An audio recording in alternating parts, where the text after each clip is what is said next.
Good evening, ladies and gentlemen. Welcome to the 2026-2027 Alderman Budget Deliberations. Today is Thursday, April 16th, 2026, and we are continuing with the department presentation portion of the 2026-2027 Aldermanic Budget process.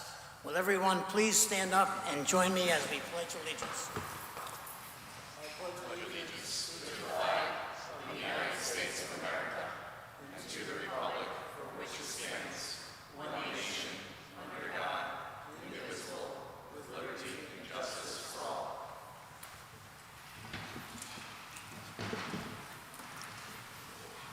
Madam Secretary, will you please take the roll? Alderman Ali.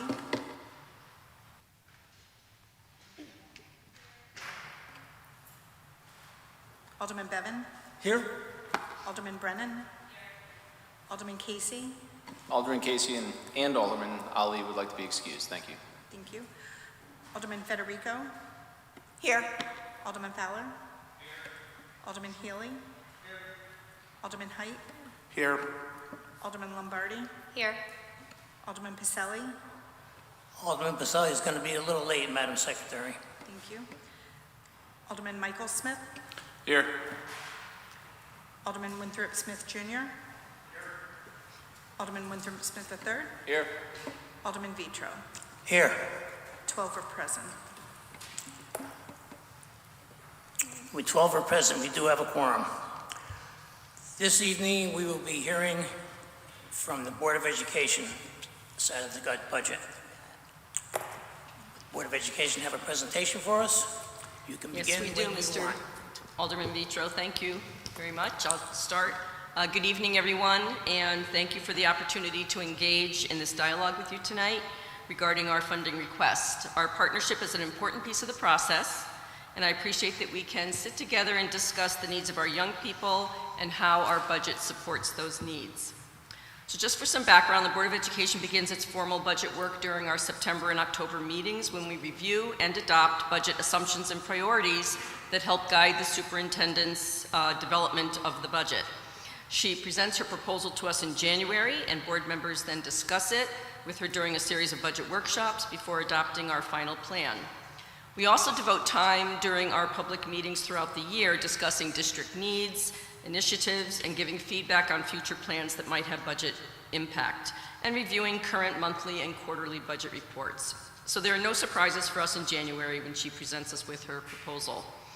The final result is this comprehensive document that transparently lays out our request in detail, and after this final step, the superintendent's proposal would have been scrutinized by 3 boards: the Board of Education, the Board of Finance, and you, the Board of Aldermen. As in the past several years, the budget that we present to you honors and maintains our priorities and commitments to our students, staff, and funds the services we currently provide. Salary obligations, rising operational costs, renewals of contracts, and increased utilities, mandates, etc., all comprise the bulk of the increase that you see. What should be highlighted is what you don't see in this budget. Other than some modest requests for costs associated with the Right to Read Act and safety and security, there is nothing innovative or exciting in this budget. We have had to roll back on our innovative dreams and hopes. There is, however, nearly $1.75 million in savings, efficiencies, and deferrals identified by administration in order to mitigate the increases that I mentioned a minute ago. So once again, we have brought the funding for our buildings and grounds maintenance to the bare minimum as we expect to complete our work on a long-range facilities master plan soon. So within this context, we seek to support as efficiently as possible the needs of students and staff so they will thrive within Milford Public Schools.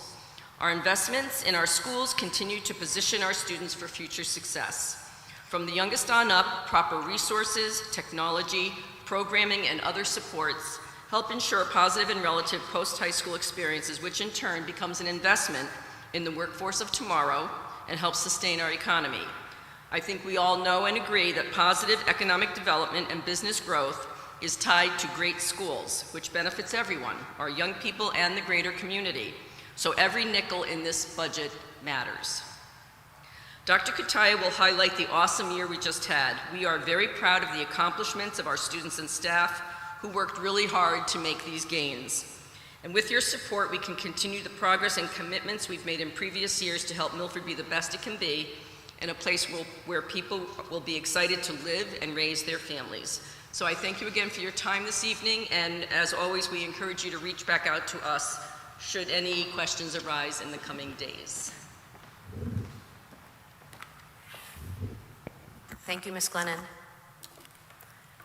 And thank you, members of the Board of Aldermen, for giving me this opportunity. Annually, I get a chance to speak with you about the hopes and dreams of our students and staff members, and as a numerical way. So this evening, I'm going to spend a little bit of time giving an overview of what is included and not included in this budget, and then we'll engage in a dialogue back and forth. There is a handout at your place of the slides that I'm cutting in and out. Yeah, okay. Just let me know if you're having a hard time hearing, okay?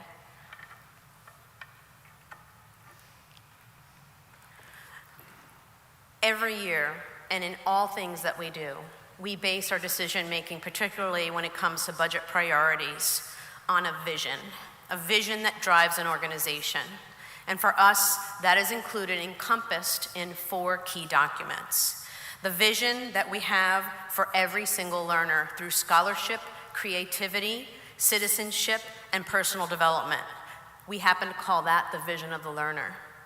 It is based on a vision for what teaching and learning looks like in every single classroom, which is communicated through our model for high-quality instruction. This budget is based on a vision of what we have regarding relationships, student to student, student to teacher, teacher to teacher, administrators, and with our community, which is exemplified in the developmental relationships framework. And finally, this is grounded in a vision that we have for all learners, ensuring that all learners have equity of access, experience, and outcomes.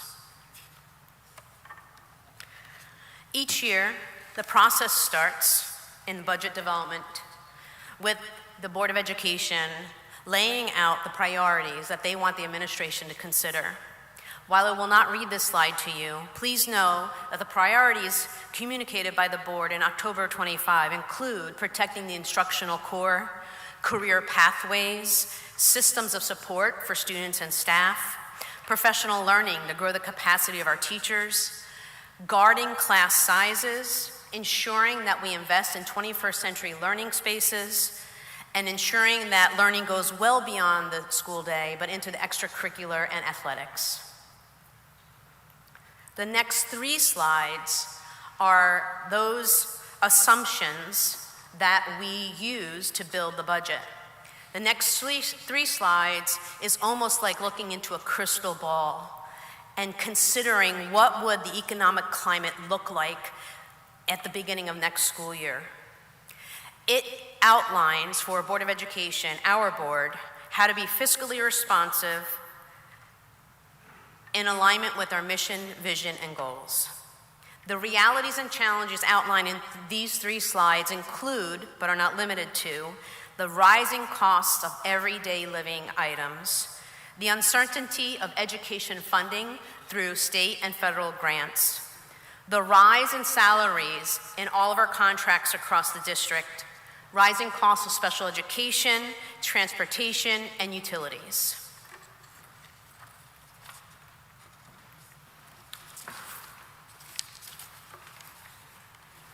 This is a graphic that I use in my presentation with you, so it may look familiar. And just as a little mini lesson, we utilize a zero-based budgeting approach to building the budget.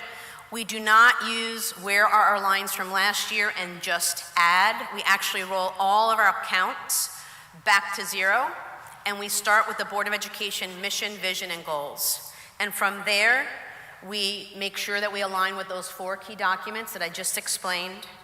We identify priorities based on where our students are now. We utilize data, and we base our decisions on what our teachers need.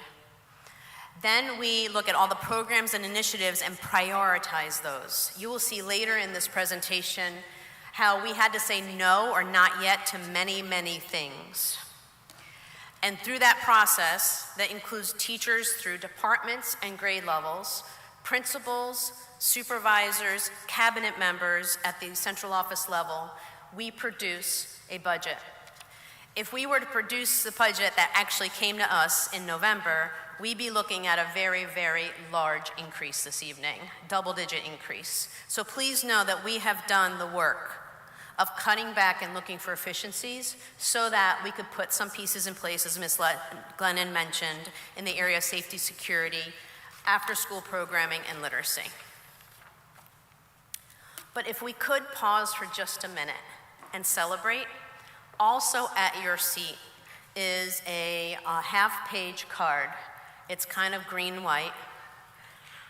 I am not exaggerating when I say to you, we are having a banner school year in Milford. That we are setting records in so many areas. And my first slide included a picture of all the teams that were actually making state championships or regional championships. So in addition to the athletics and the music and the arts, we have so much to celebrate. That for this year, the first time in Milford history, we have 7 schools of distinction identified by the state of Connecticut. And I don't want to leave Orange Avenue out. They were a school of distinction the year before.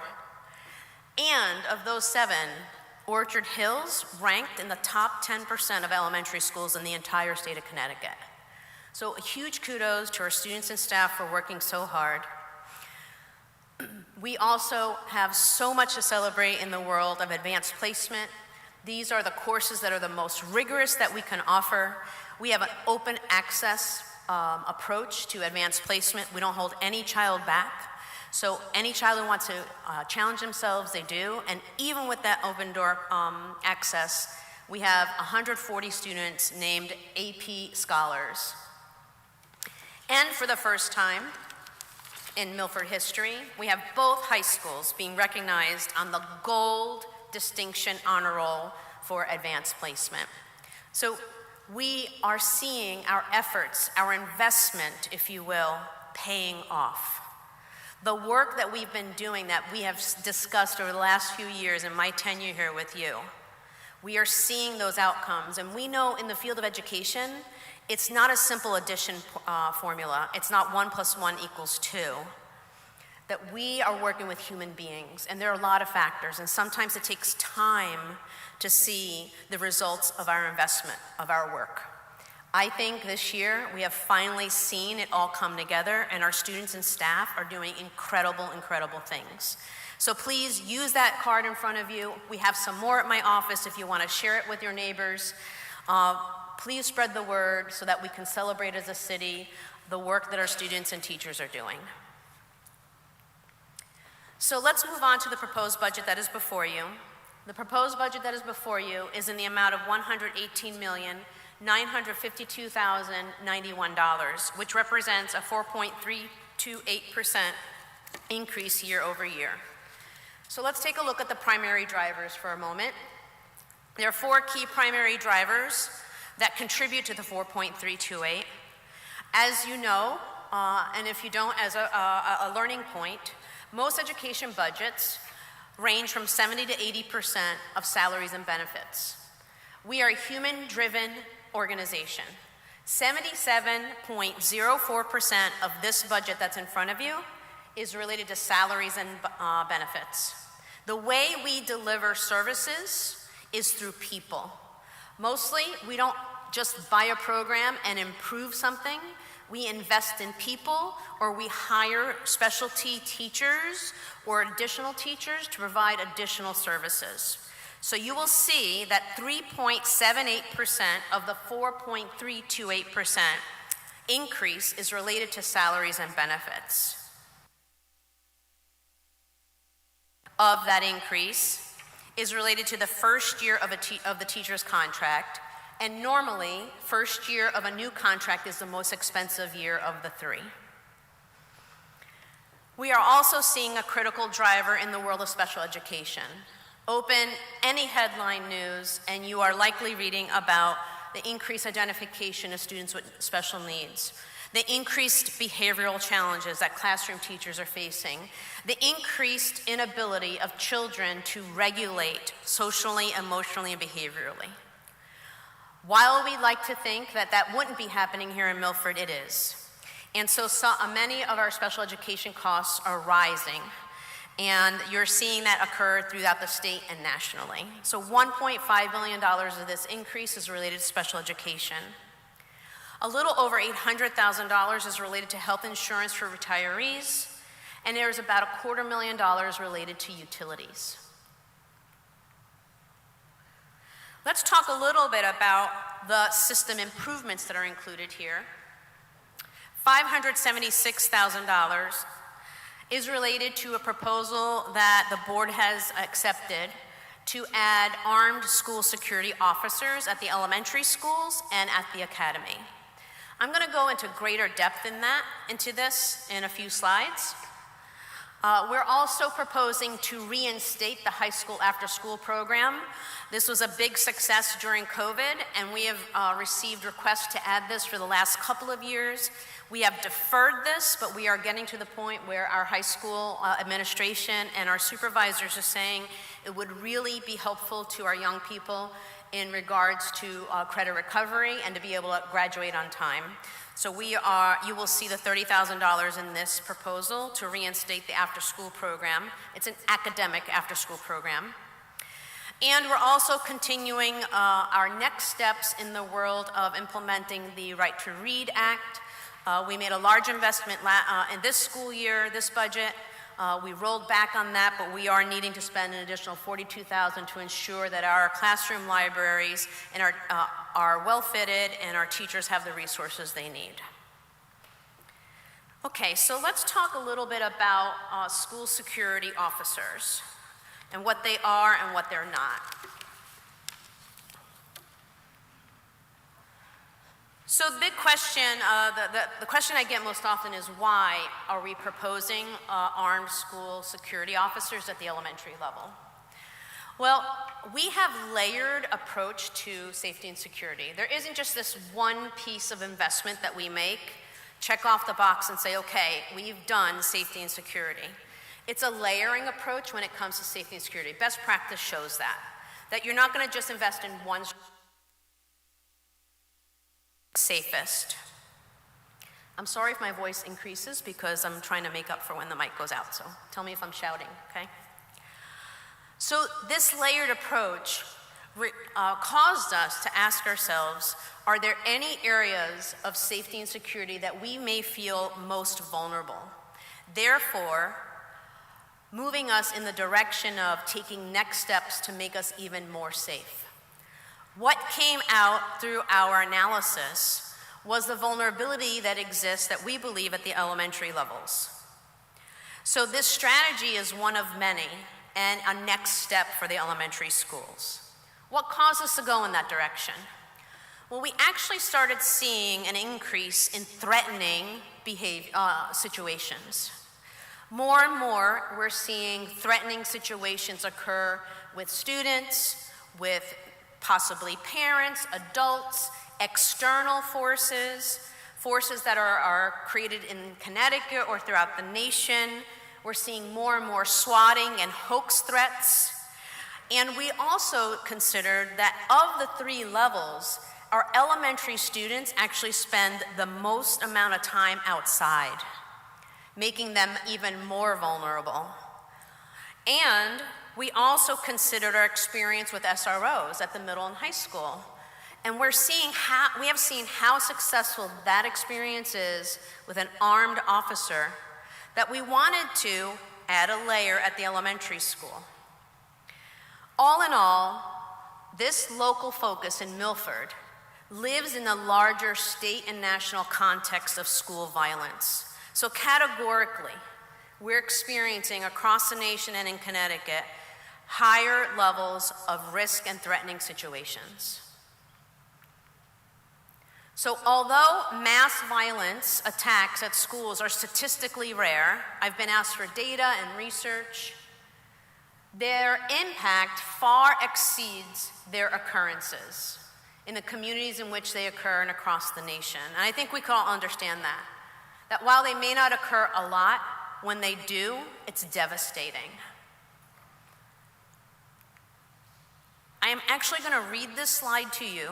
I'm sorry for using poor presentation skills here, but I want to make sure we all get the gist here. The number of completed attacks is far outnumbered by incidents in which an attack was planned or was almost carried out but was averted, thanks to the actions of persons in the school or in the community. Individually, these incidents may be dismissed or only have a short-term localized impact because they did not achieve their goal. Because they did not meet the requirements for a school to document the in the research, it may be woefully undocumented. So there may be more incidents than documented. Or because underreporting is occurring in the media. While there have been a handful of studies conducted to identify common ways in which planned attacks were discovered, who intervened to prevent a likely attack, and the extent to which students reported potential planned attacks to authorities, there remains a considerable gap in the school violence literature surrounding averted attacks and what lessons can be learned from them regarding school safety and security. And prior to coming to the Board of Education and proposing this layer of security, we did an internal review of the number of times that we had to partner with the Milford Police Department at the elementary level to ask for additional coverage. The number of times that we had to ask, please send a car over, because there's something up. Something up that can't be described here in public, but threatening situations. So then we asked ourselves, how effective would it be to have an armed school officer on campus? Well, if you take a look at some of the research, and there's a wide continuum of the amount of time it takes for law enforcement to respond to a situation. I think even Chief Mello was asked that question recently. I've read research where it says it takes anywhere from 4 to 5 minutes, in some instances, 18 minutes. We found some we felt like was reasonable data here where the average law enforcement response time is about 1 minute and 48 seconds. A lot of damage and harm could be done in that 1 minute, 48 seconds. And the average incident duration is 3 minutes and 18 seconds. So that's a little bit of the why behind proposing the armed school security officers. And in this chart, I hope to explain to you, to show to you clearly what are the differences and commonalities between the SSO and the SRO. The SSO is a highly qualified, retired former law enforcement officer.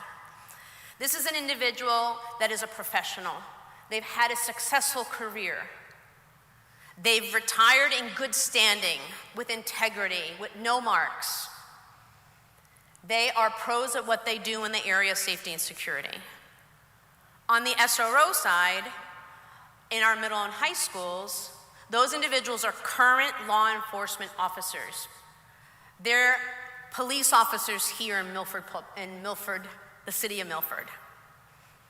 They are on the force with Milford Police Department. The SSO and the SRO have extensive experience and skills.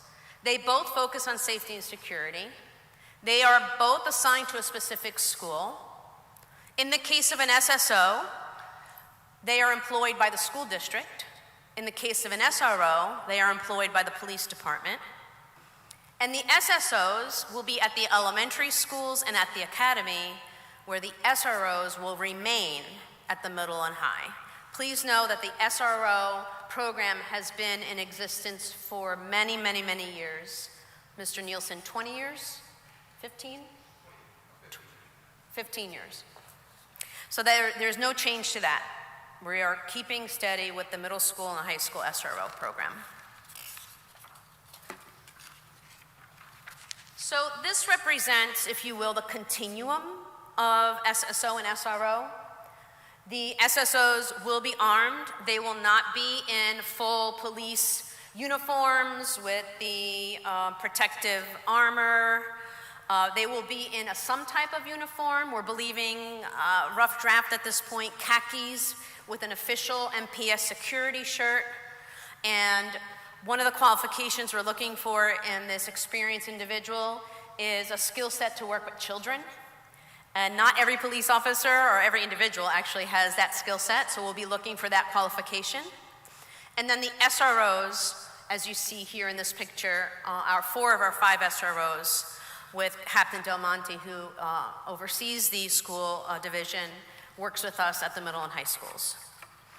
So I won't read this slide to you, but this is the list of qualifications for SSOs. Please see that it is outlined in federal code, general statute here in the state of Connecticut, and even here in Milford Public Schools, we will develop our own set of qualifications, including exceeding the state requirement of 10 years of experience to 15 years. We are going to exceed that by 5 years.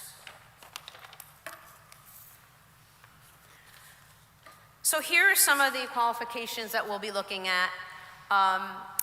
We will require the potential candidate for this position to sign a waiver so that we can have access to their full employee file, not just the file that the employer decides to share with us, but we want access to the full file. They must be in excellent standing, of good character, disciplinary record that is clean, no history of excessive force, extensive background checks will be done, references, retired in good standing with according to the state statute, and received an honorable discharge if they ever served in the military. We are also going to require a psychological evaluation. We'll want to see how they interact with the youth, so we may even have a scenario where they are with children so we could see firsthand what it looks like when they're engaging with young children. We want to make sure that they are trained in mental health crisis response and that they have the physical ability to do the job. And finally, in the area of training, it is outlined in statute. Here is the language from statute that requires the training, but we are going to go above and beyond to include this list of training. And this is the training that we will have on repeat. So if someone comes in at a later time, this will be required training before they're ever able to start the job. And it will be training that will be done on an annual basis. I know there are likely some questions on that, but I'm going to continue on my presentation, then we can talk a little bit more about SSOs if you'd like. So moving on with the rest of the budget, I do want to point out that, again, you may or may not remember this slide from last year. It's the same slide. And it's important to note that this budget does not meet the growing facility and grounds needs of our school buildings. And as Ms. Glennon mentioned, there are plans. There's a lot of work that the board has been engaged in for a couple of years now, almost 3. We believe we're coming to the end of this process by adopting a plan very soon. And so we, with intention, decided to wait on that plan so that we know what investments to make in facilities and grounds. So this doesn't touch nearly what we need to when it comes to meeting those needs. So Ms. Glennon mentioned that we already realized $1.7 million of savings, quote unquote, and I mentioned that we start with a zero-based budget. So you'll likely have questions this evening, Dr. Kataya, why is this line up by 32%? There are some lines that are double-digit increases, correct. But I don't want you to miss the lines that have been reduced, because we did do our due diligence in finding efficiencies so that we can come to you with this proposal before you. All the lines listed on that slide represent $1.7 million less year over year from last year's budget. So we said no a lot this year to proposals, which worries me a little bit. And if you know the work of Peter Drucker, 40 years ago, this business management guru stated that the enterprise that does not innovate ages and declines.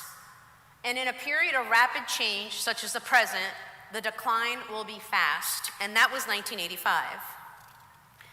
So there's a teeny tiny bit worry in me that we are not continuing to innovate, and that for 3 years now, we're looking at reductions to the proposed budget that has been before you, realizing that we received increases, but it didn't fully meet the goals and dreams that we proposed. So some things that have been deferred that are real needs, real items that would allow us to move forward, would be things like additional musical instruments. World language expansion has been halted. College and career pathways, the development of those have been slowed significantly. Curriculum development, it's no longer 7 years. Stretching out the revision of curriculum development. Professional learning has been significantly reduced. Our teacher in residence program has been obliterated. Capital equipment, people know that they're not getting any capital items these days. Student desks and chairs, we have this dream of removing the 1960s desks from our high schools, middle schools, and elementary. That continues to get reduced out of our budget. And we are not updating computers on a cycle that's keeping up with technology. So the deferral worries me in that we're not keeping up with the innovation and the challenges and the current relevant world opportunities for our kids today. This is a chart that demonstrates the last decade or two here, almost 20 years, of increases. I like to keep the 2008 one, there's no secret there, just to remind us that there were times in our economy when the increases were much greater than 1 or 0%. And that middle piece where you're seeing around 1% increases, that's when our system was experiencing significant decline of enrollment. That has leveled off. And when you have significant decline of enrollment, you can make those reductions easily because the most expensive item is usually an FTE. And if you have fewer students, you're removing FTEs. We've kind of plateaued at this. FTEs, it's usually related to innovation. It's usually related to specialized programming like special ed. It's usually related to students who are signing up for AP and ECE courses that you don't want to say no to, so you need to hire a teacher. So those days of 1% are not in our current or future, I don't believe. And if you were to take a look at surrounding towns and other towns in Connecticut, they're facing the same challenge we are, rising costs of everything. Special education, transportation, utilities. And there are numbers far greater than ours, and yes, there may be numbers lower than ours. But what we bring to you is what we believe we need here in Milford for the next school year. We make it about our kids and our teachers, not about what other towns are doing. And we're also really proud of our successes, so we believe we're doing something right. This is a pie chart that demonstrates visually how the budget is broken up by category. It also demonstrates the 77.04% that is related to salaries and benefits. This next slide is another way to look at that pie chart, just in a chart, so it just depends visually how you prefer to look at numbers.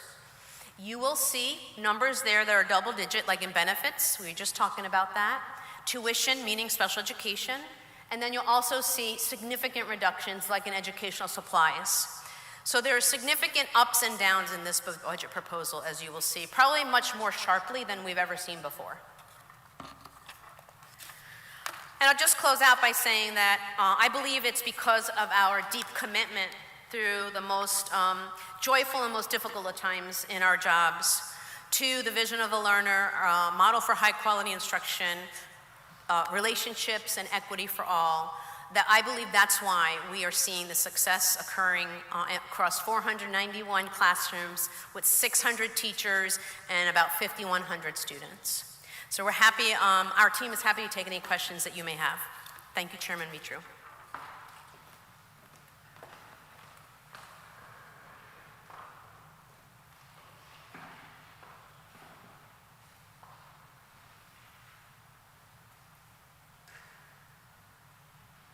Any board members have any questions for the superintendent, for the Board of Education?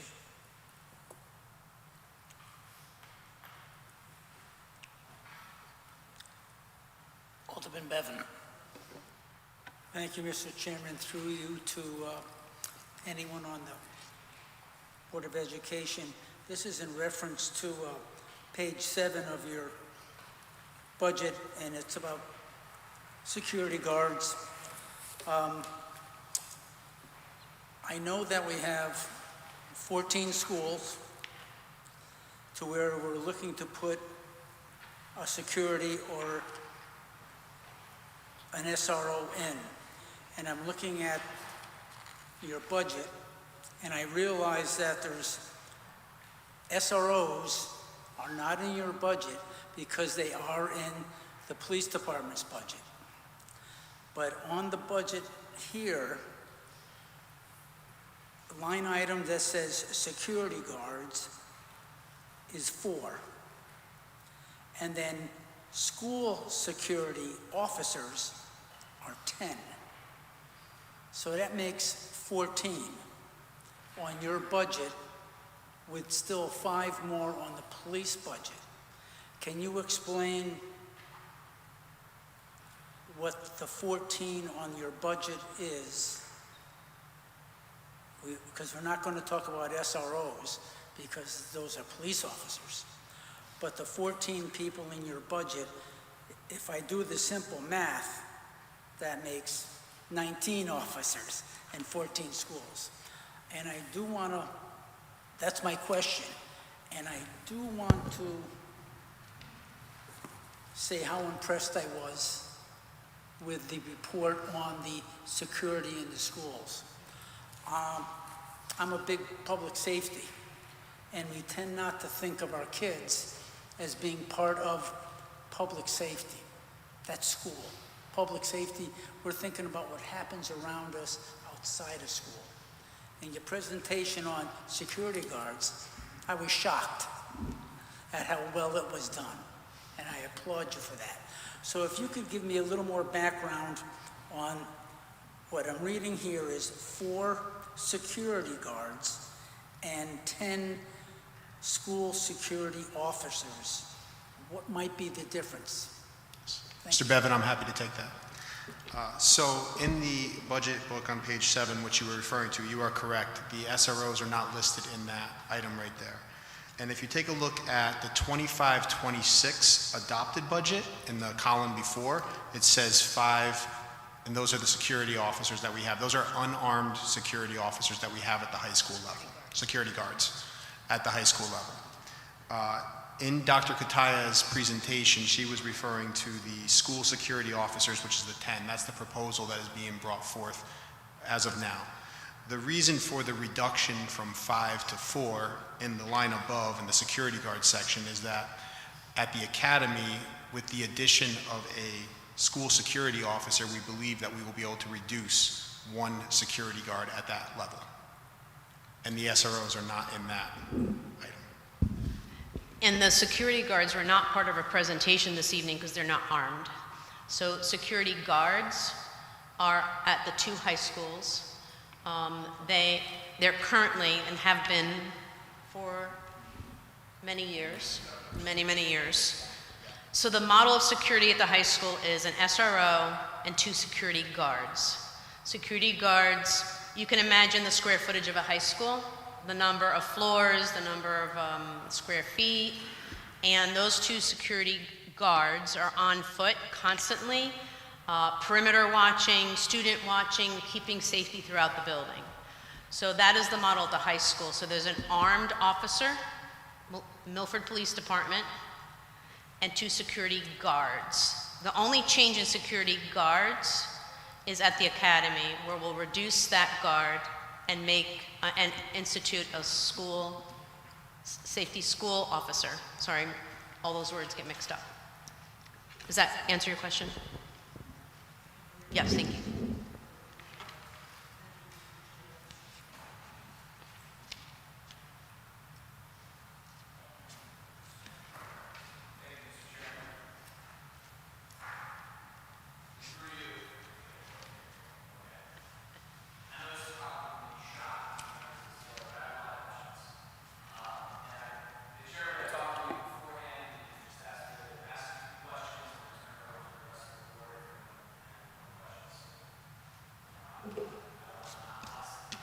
Is your microphone working?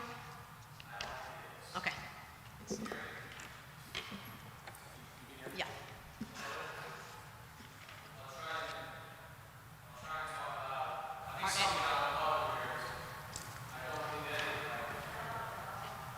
Test.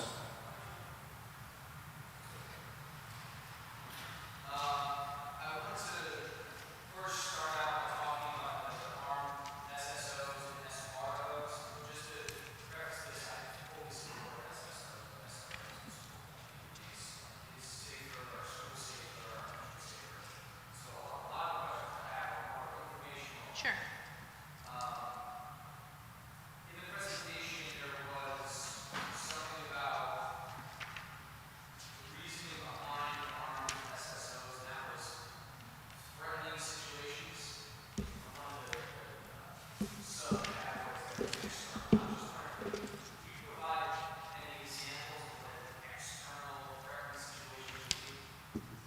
Sure.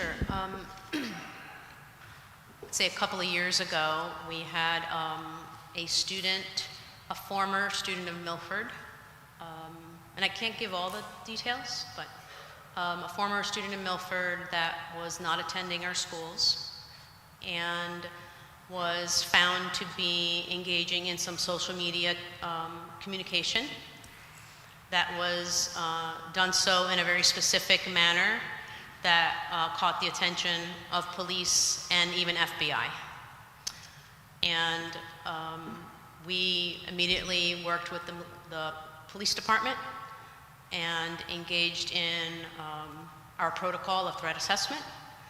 And we worked with the law enforcement to ensure that eyes were on that individual on a regular basis and that we had the right security at the schools. It was a time where the police department felt like they had to dispatch a police car to each one of our elementary schools. So that probably, Alderman Smith, was the turning point for me. At one point, I didn't believe we needed armed security officers at our elementary schools. I felt the layers of security we had were sufficient. But even Ms. Glennon probably remembers my mind being changed. And I'm open to my mind being changed, and that was a critical situation. So more and more, Alderman Smith, we are seeing individuals engaging on social media, saying and doing things much more casually than ever before. We've dealt with situations where individuals have taken pictures of themselves with a gun and said, blah, blah, blah, and we're now engaging in a threat assessment.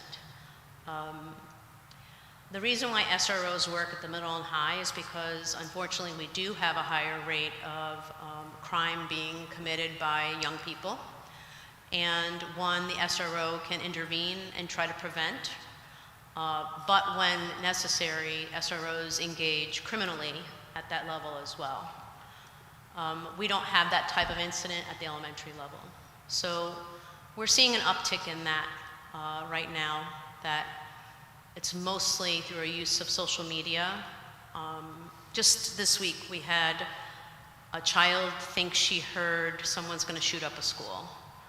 So that puts us into utilizing our protocol. So they fall in that type of category. I'm sorry if I'm being a little too vague, but they are matters of security and safety. So, does that help? It does a little bit.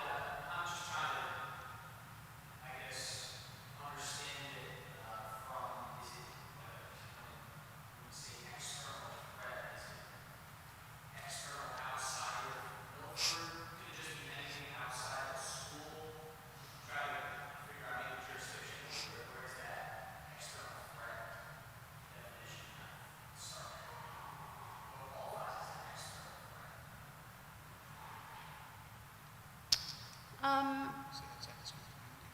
Outside school community?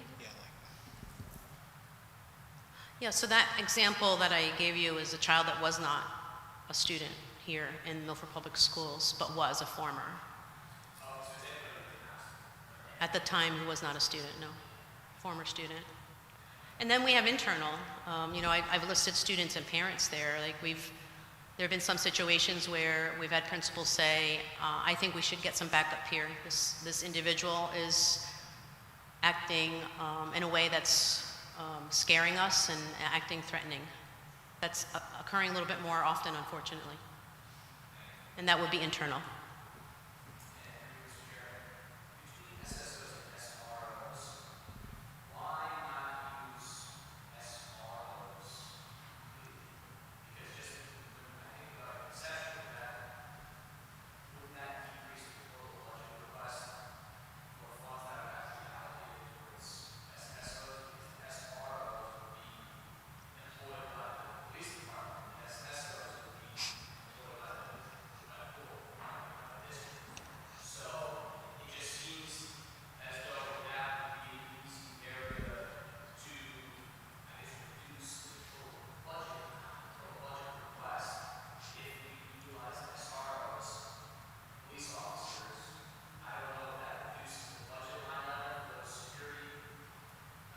Well, the whole package is $576,000, but we are part of the same bucket as the city.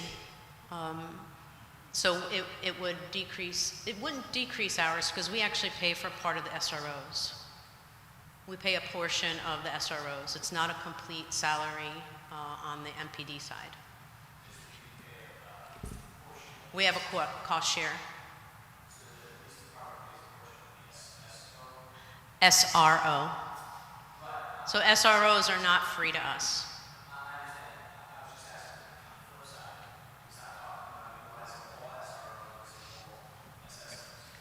I think it would be more expensive going SRO. Yes, Alderman Smith, it would be more costly for us to hire SROs, significantly by a large portion, especially with the recent contract that they have for the police department. So what we are proposing to compensate these individuals for is significantly less than what an incoming police officer would be making.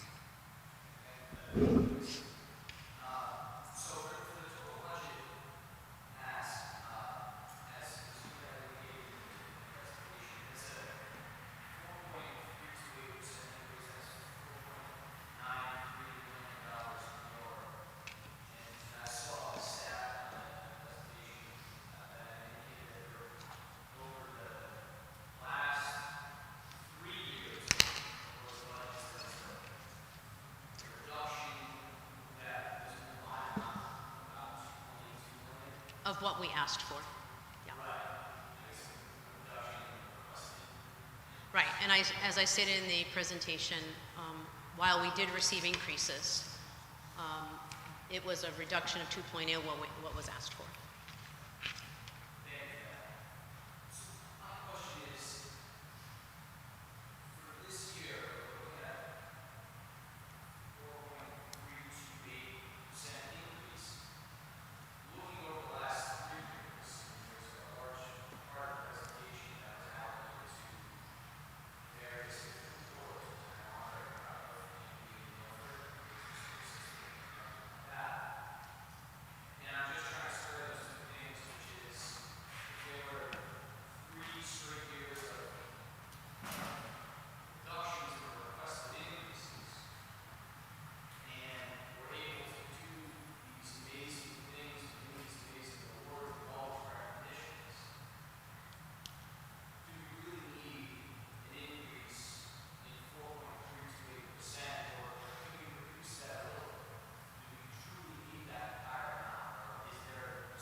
So I appreciate the perspective, Alderman Smith, of if what you have is working and you're doing so well, why do you need more?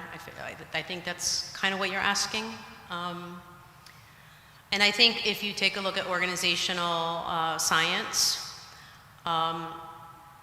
you will ride out some momentum of innovation, but at a certain point you're going to start to plateau. And in the start of my tenure, we were trying to break a plateau. There had been a plateau of performance, and then COVID hit, so that set us back a little bit. And I think the investments we've made has generated the momentum for improvement, and we broke through the plateau.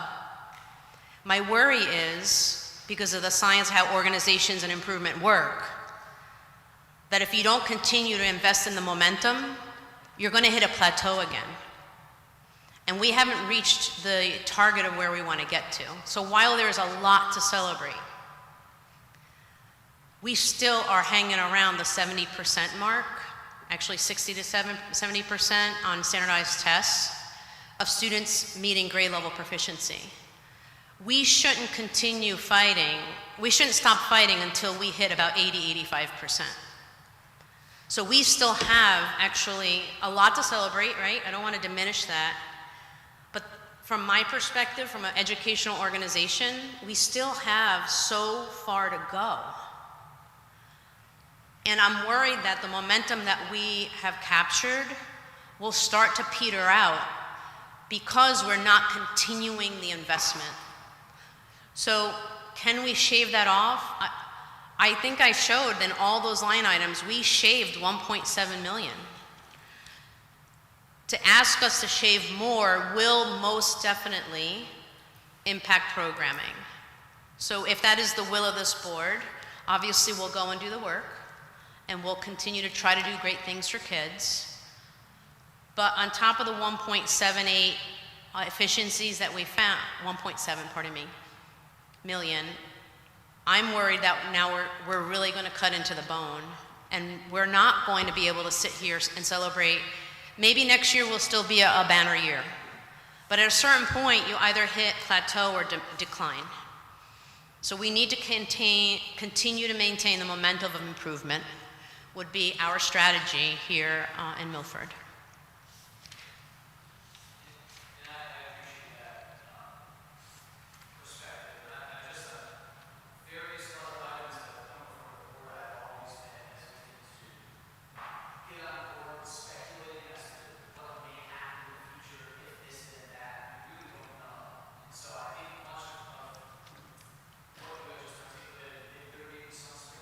Yeah, maybe.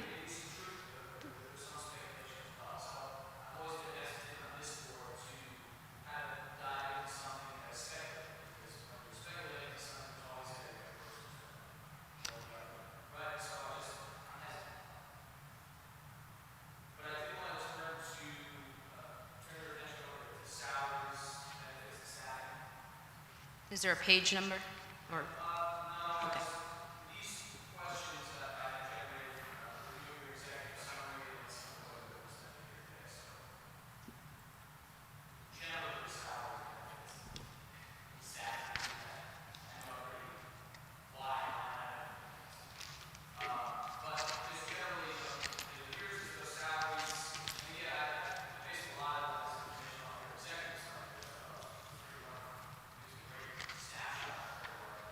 Thank you.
Yeah, I appreciate the question. So I'm going to draw your attention to Roman numeral 16. I think that's in the executive summary. And when it comes to certified staff, you'll note that we've actually reduced about 12 positions over the last 3 years. We've made cuts in teaching positions over the last 3 years. We made hard ones last year at the middle school level in particular. And you'll note that increases in non-certified are primarily the non-certified assistant, which would be the SSOs, thank you. Those are the letters I was looking for. And particularly in the non-certified category, we're mostly hiring paraprofessionals because of students with special needs. If there's any category that we're increasing hiring in, it would be the special education world. So you'll note that on the teaching side, we have reduced FTEs. If you go to the next page, Roman numeral 17, I want to walk you through that a little bit. So Roman numeral 17, that page, represents a budget-to-budget change. It doesn't mean that we're hiring those people next year. So, for example, under elementary, it shows a 4.0 increase. This is a perfect example. Elementary have very strict class size guidelines.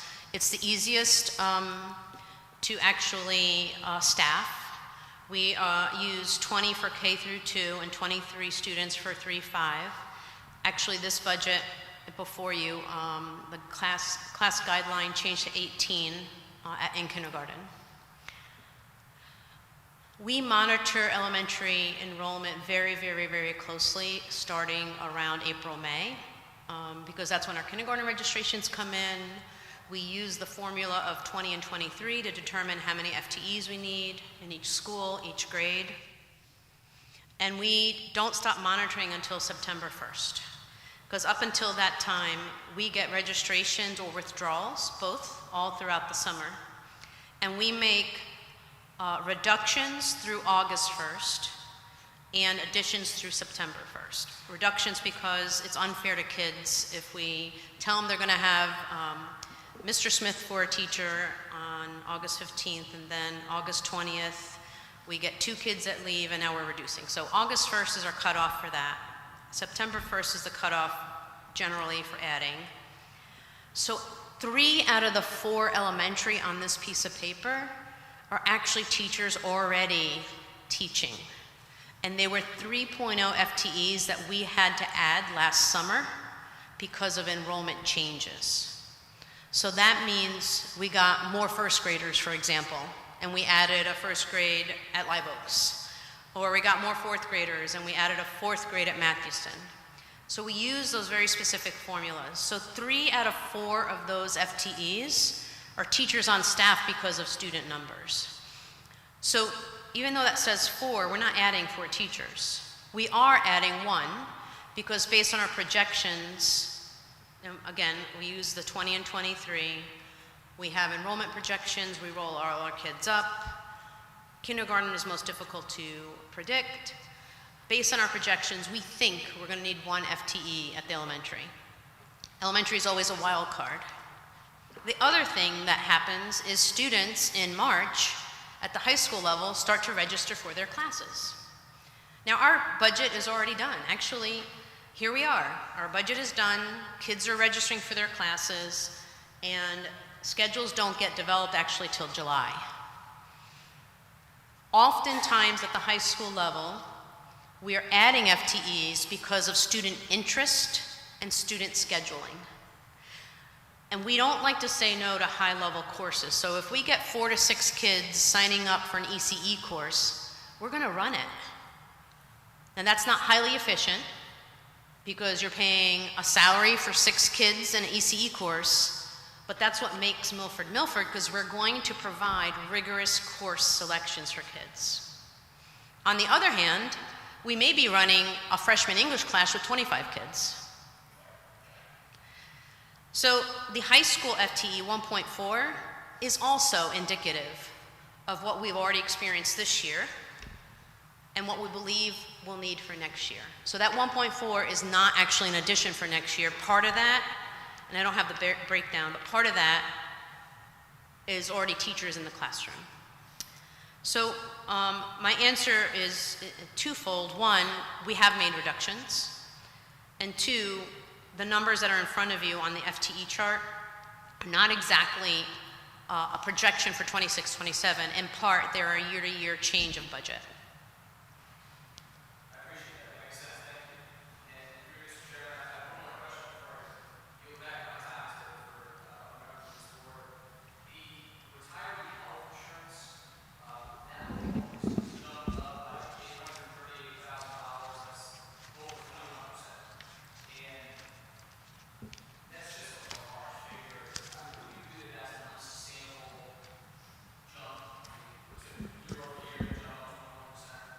It is crazy, yes. So I guess my question would be, what concrete steps have you taken to address this issue and demand certain changes to your contracts that would be kind of shift the burden off of taxpayers? Absolutely. Absolutely. Mr. Smith, I'm happy to take this one. So we do take active steps to help mitigate that for the future. Unfortunately, many of the individuals that are on this plan are ones that had retired many, many years ago. So a lot of this is legacy plans that had specific language within their contracts that contractually we must honor for those individuals. And you're not able to now, after the fact, go back and change what a retiree is due to receive. So this population is a group of individuals that have retired from Milford over the past many, many years, and they are due those actual things that we've provided to them in the contract at that time. Moving forward, there's something that we actively try to negotiate out. We look at those spots that would require large increases within a contract, and when we work with our attorneys and we work with the contract negotiations, those are things that we try to phase out over time or reduce. Just one small example of that would be retiree sick time payout, severance. So that's something that over the years, we actively try to reduce the amount of time that is paid out upon retirement. So we look at those different types of things within the contract negotiation phase. So unfortunately, it will be a number of years before some of those become realized, as I'm sure you as part of the contract negotiation process is that there's a grandfathering in of current individuals, and then you typically would say, okay, at this new stage is when we would phase that out. So those are things that are actively looked at each time we do a contract negotiation. But I would agree it is a large increase, but it's something that we are actively monitoring.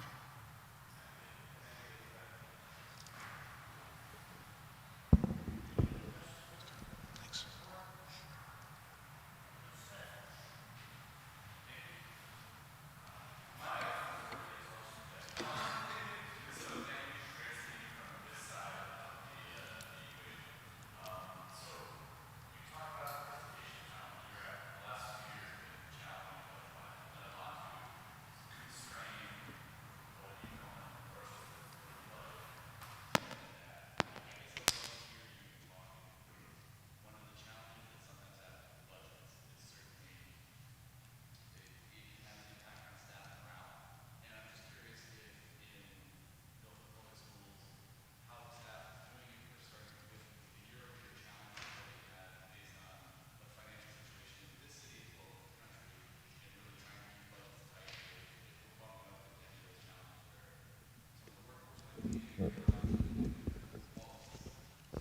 Thank you, Alderman Smith.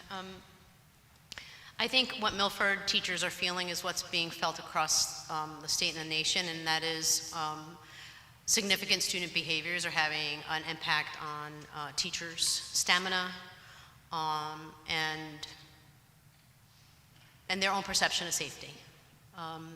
So I'm not sure that job satisfaction is related to budgets. Certainly, when we talk about closing schools, that has a significant impact on staff. We have not had difficulty recruiting, hiring, and retaining. I outside of the typical shortage areas like special education, et cetera.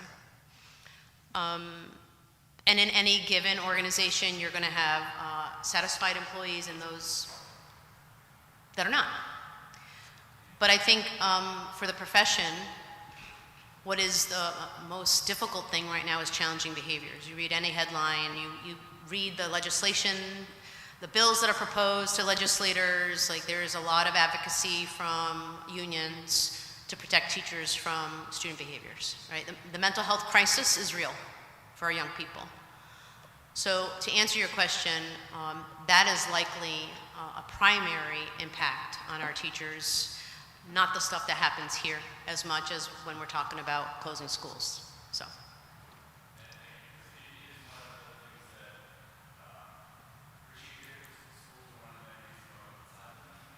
Right.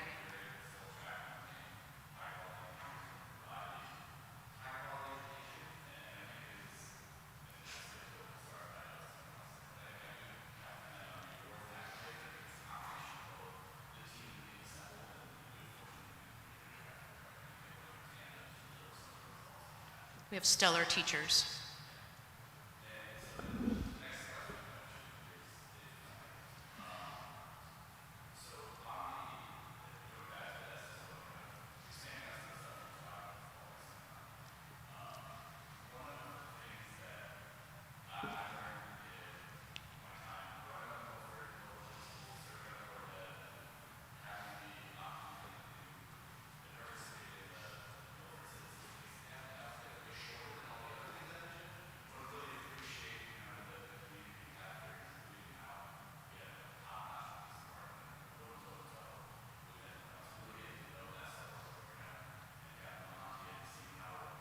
Yeah.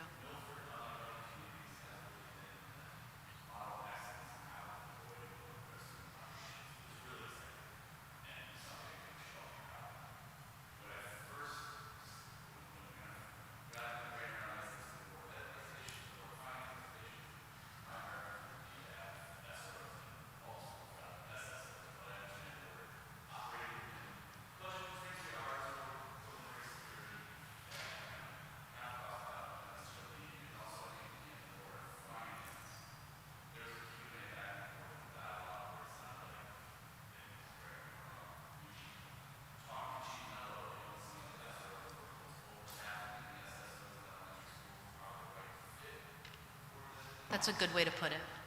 Yeah.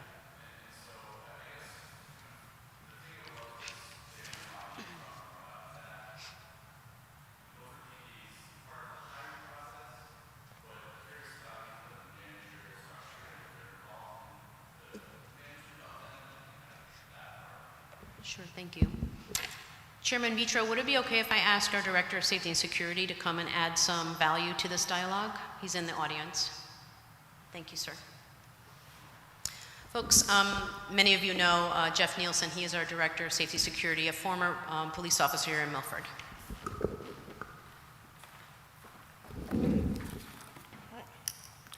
Good evening, Board. Okay, your question was?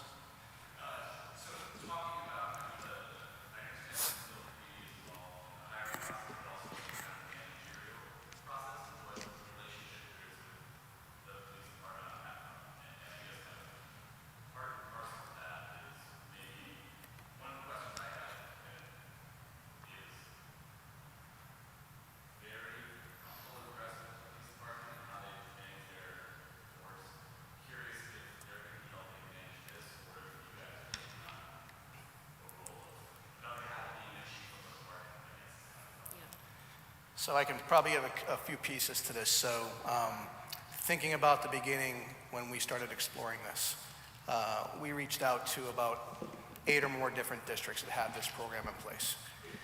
And several of those, if not most of them, had a partnership with their police department. And that partnership would start with how they want to run their programs, how the hiring process is going to be, how the training process is going to be. Many of those districts have police department representation that are part of their hiring committee and their interview process.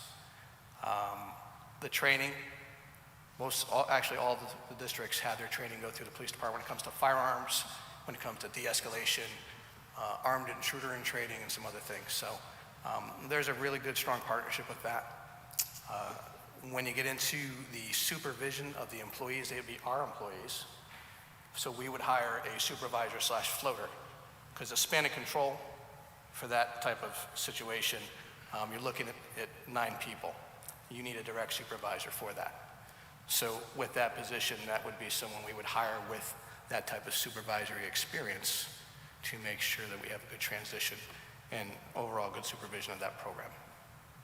So to answer that question broadly, the police department will be involved in a lot of aspects of what we do, whether it's building a program, developing an MOU with them, how our training is going to be, what type of equipment we may have, very similar to what they have as well in their training.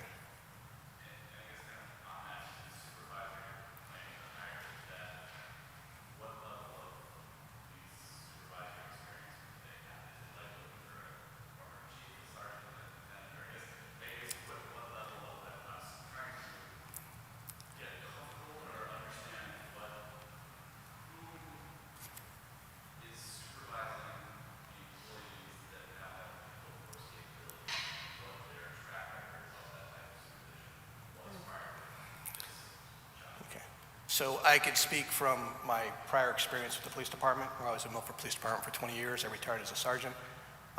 One of my responsibilities was to supervise shift-level personnel in all aspects of police work, including use of force, which would be part of this role.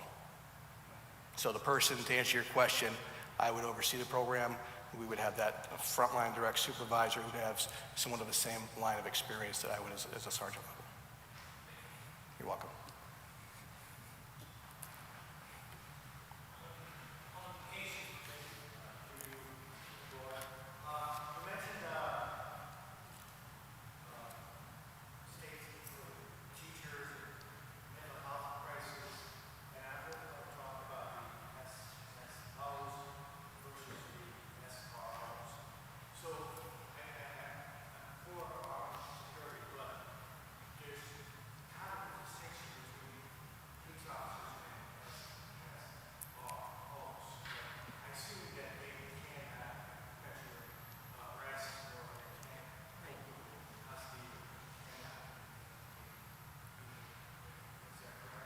That's correct.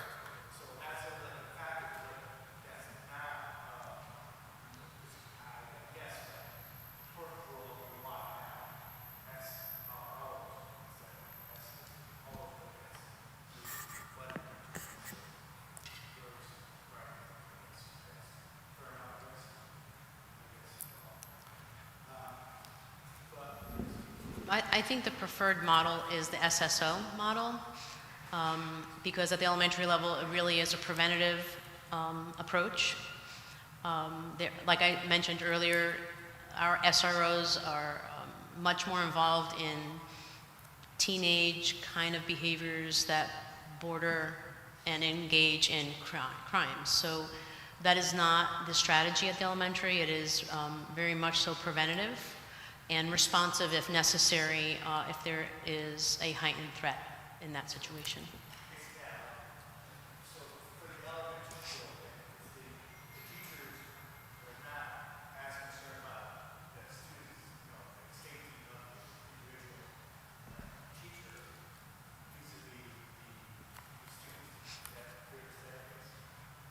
Right, so the SSO will not have a role in discipline at all. They are not engaged with student behaviors. Obviously, we want them to develop relationships with kids and teachers and encourage students to, follow the rules and be a good human and citizen, et cetera, but that's not their role at the elementary.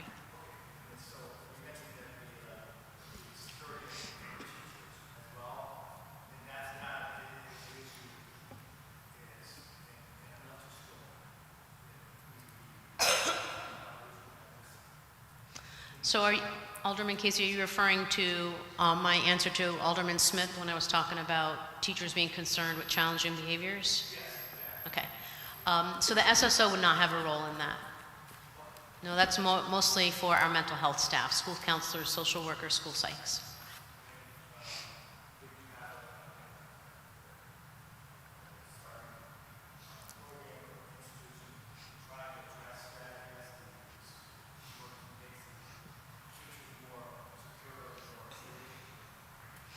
We are working with a challenge and behaviors protocol. We're finalizing that actually in partnership with the union. But aside that, all the investments we made in the mental health area is contributing to supporting our kids before a problem occurs. So this board, as well as the Board of Education support of school counselors at the elementary level, that helps. We're also seeing kids who aren't regulating, and therefore we're looking at a special education impact of that and done testing for if there's a disability or a true mental health issue so that we can provide them with specialized support. So all of those things are happening.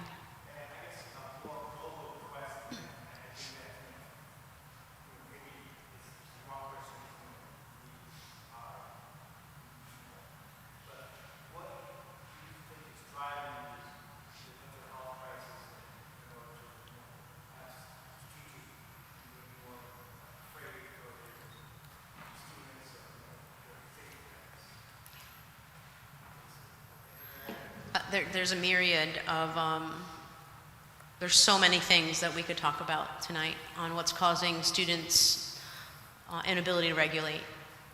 So many things. So I don't know how to peel away the layer of that onion.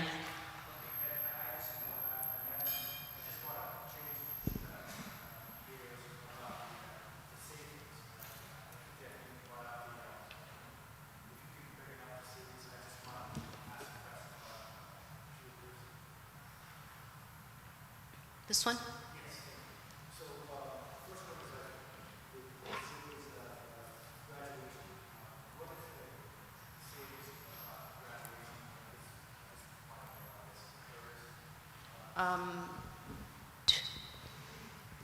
Is that 2,139? I'm having a hard time tracking.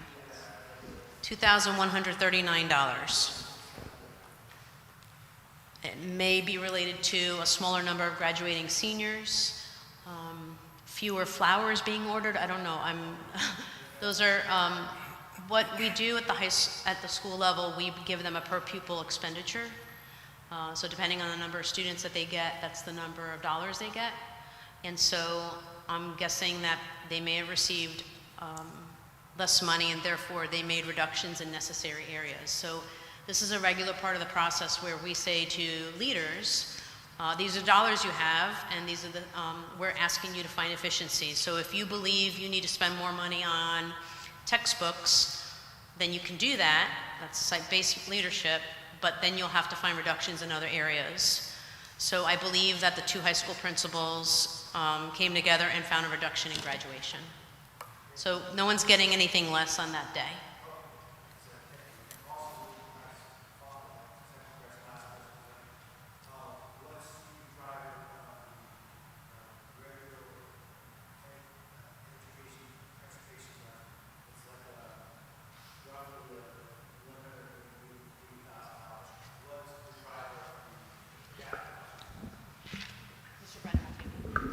Thank you, Alderman Casey. So the driver in that is on a regular basis every year, we take a look at routes and number of buses, number of bus stops. It's just part of our regular review of how we look at most efficiently transporting our students. And in anticipation of that and finding some of those different pieces, we look for savings if we are able to accommodate students on a different bus.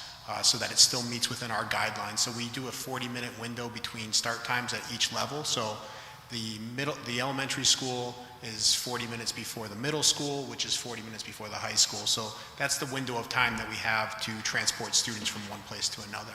And then we also have our policy guidelines of what would make a student eligible for transportation. So we take those two things, we marry them together, and we look at what kind of routes we can do. In summary, we found that we were able to eliminate 2 buses based on the enrollment shifts and patterns of where students are. Over time, you look at students where they actually live and where they fall within that map. And sometimes we need to add a bus, sometimes we're able to reduce a bus. And that's really based upon those guidelines that we have set. So it's just part of our regular practice of how do we make sure that we're finding efficient routes. And it really depends upon where students live within Milford. So if we have more students in a certain area of town, it may require us to add a bus. But through those efficiencies, we were able to reduce 2 buses, which is where that $180,000 savings came from for next year.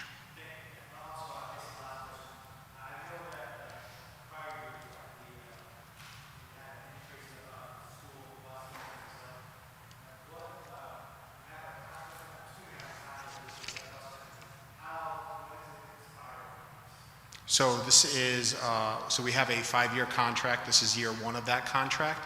So we have 4 more years on that contract, and we are locked in at a 4% increase year over year for those 4 years. Thank you.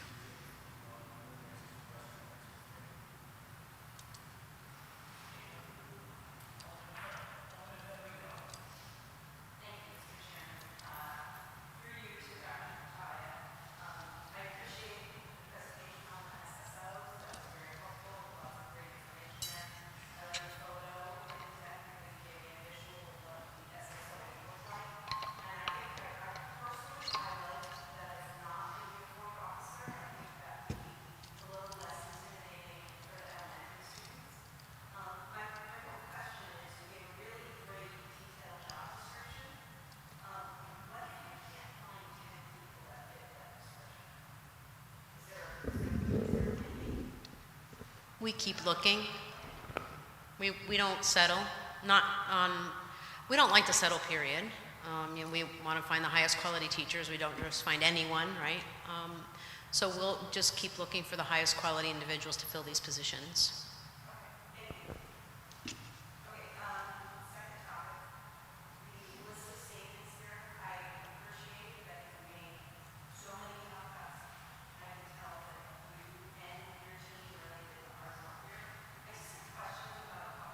Sure.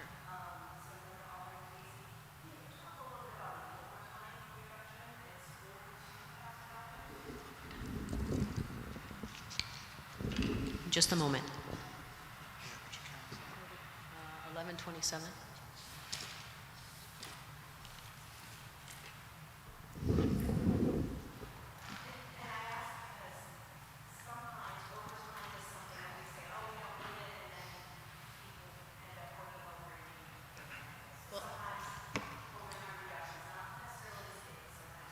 And if it's a really snowy winter, we may blow that budget out of the water. That's correct. So we take a look at historical averages for that, and we've been blessed, I don't even want to say it out loud, with some milder winters at times and not as many snowstorms as we have in the past. I think what we take a look at is department by department.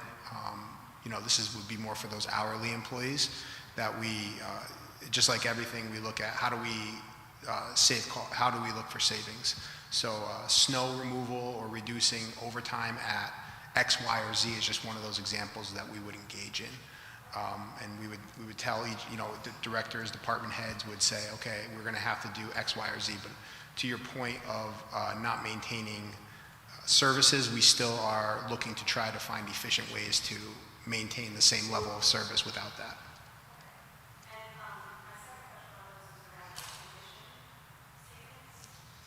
Yes. Yes, I'm happy to take that one as well, Alderman Federico.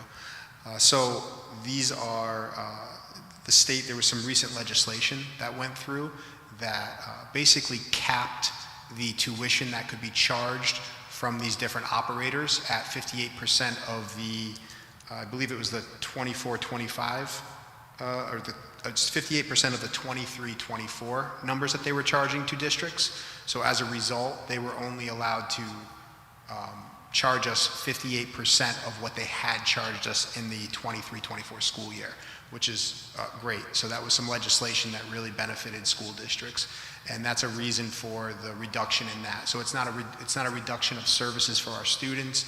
It's not a dramatic drop-off of the number of students that we have attending those programs. It's really just tied to that legislation that really capped how much each one of those operating magnet schools was able to charge the districts.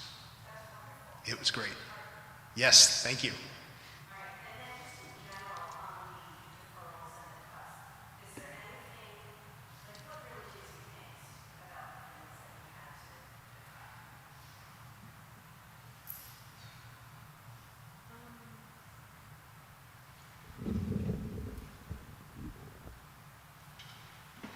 So items on this list, Alderman Federico, represent saying no or not yet multiple times. So it wasn't just a one-timer.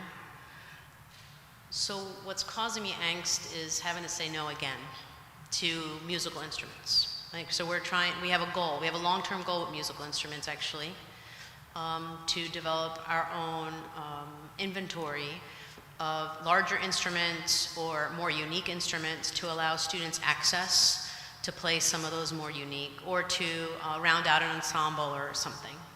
And we haven't really been able to achieve that particular goal over the last couple of years. I have a dream that we can offer students any language they want to take in high school. That's being deferred. And I do think that that is a goal worth chasing, particularly in the global type of world that we have today. Slowing down career pathways is detrimental. Curriculum development is detrimental because curriculum drives what teachers teach, and you want that to always be relevant to current times. Anytime we're decreasing the amount, what we're investing in our teachers through professional learning, that hits kids directly. And I know this is going to sound ridiculous, and you may be tired of me hearing saying this, but we got to replace these desks and chairs. I mean, I know it sounds like it's a ridiculous thing, but we hear from teachers and administrators every year that they want to replace their desks and chairs. That for the teachers who we've been able to do it for, it's actually making an instructional difference, because kids can move their furniture to pair up, to work in groups, to sit in rows if you have to.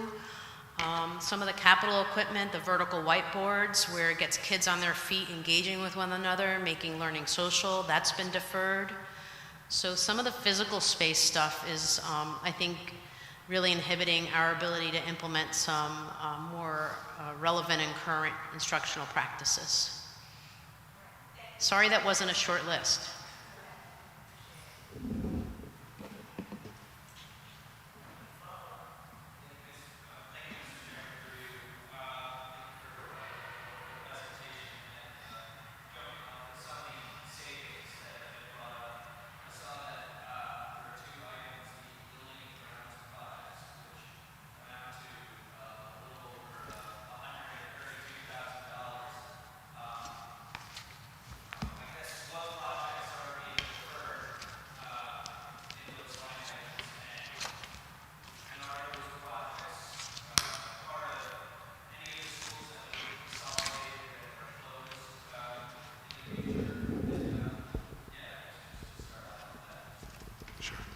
Mr. Fowler, I'm happy to jump off with this one here. So we work very closely with our Director of Facilities, Mr. Bradbury, who many of you probably know. He's been presented to the board numerous times for the capital improvement plan. Mr. Bradbury keeps a very extensive list of the things that need to happen at a building in order to keep it up. So what he does is he, on a regular basis, updates that list, and as things become more of a priority, that list may shift based on the need of that building. Something that we would expect to see a lifespan of X may all of a sudden have a more immediate need, which makes it a number of years Y. So that's just a small example. What we asked Mr. Bradbury to do for this upcoming budget, knowing that we were engaging in this long-range facilities plan, is to give us, so he usually gives a list of like 1 through 10 for each building. What we asked him specifically for this budget was to give us a list 0, which basically are the items that need to be absolutely undertaken at this time as a matter of safety, security, something that was an immediate need, that without that, we wouldn't be able to keep that school operating. So Mr. Bradbury provided that immediate needs list to us for the buildings and grounds projects, and that's what you see reflected in this budget. And it would be our hope that with the outcome of this long-range plan, that we're able to identify the schools which will stay, and we can dedicate funding to those buildings to make sure that they're getting the replacement cycle of items that they need. As I'm sure this board is aware, the more that you defer an item, the more cost it will actually be over time. Sorry, there we go. I'm sorry, could you hear me on that? Yes, okay. So the longer you defer an item, the more it's going to actually cost over time, and the more impact it would have on a system. So we would hope that these line items would have a greater increase moving forward with the dedicated buildings that we would have. I hope that.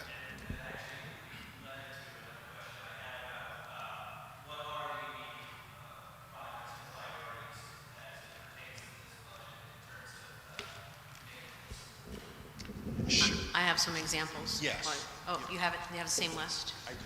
There are examples like abatement being done, replacement of water heater, replacement of smoke detectors, more abatement. There's a shade cover on the playground that's becoming dangerous, has to be replaced. Paving parking lots.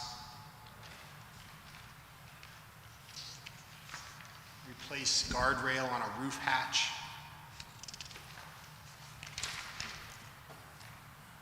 Replace water heater. Another water heater. Another water heater. Exhaust fans. Oh, thank you. Our business manager pointed out that there's a list of all of them on A21. Thank you, Mr. Cavallaro.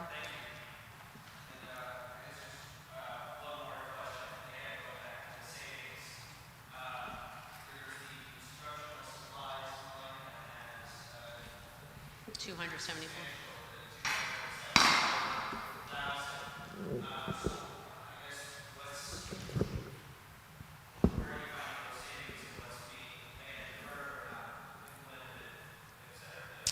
Thank you, Mr. Fowler. I'll answer that question for you. So if you recall, last budget cycle, we had shared with you some recent legislation from the state around the science of reading, and the work done there where districts had to select a curriculum program and fulfill certain requirements within their instructional programming. So last year we introduced a core reading program at the elementary level, and that required us to invest heavily in classroom libraries, program materials for educators, professional learning, and obviously now that we have the programming up and running in district, we're able to look at, as Dr. Kataya mentioned earlier, coming back down to zero and looking at our needs for this year. So anything that was a one-year requirement to get the program up and running, we did not need to fulfill this year. So that's why that decrease is seen in the instructional line. You're welcome.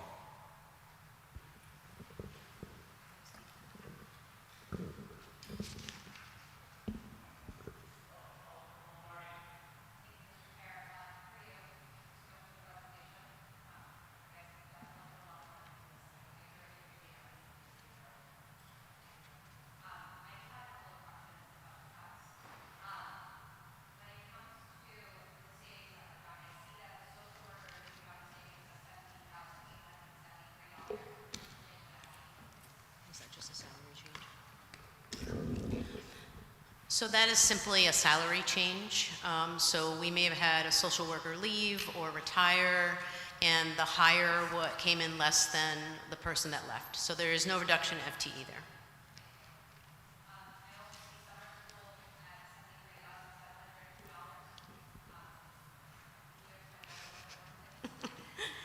I gave you a not funny face, but I'm going to have Mr. Altieri explain the reduction here. So to respond to your question, we've had the opportunity to, it's kind of a twofold response. We've had the opportunity to take a look at the current program usage.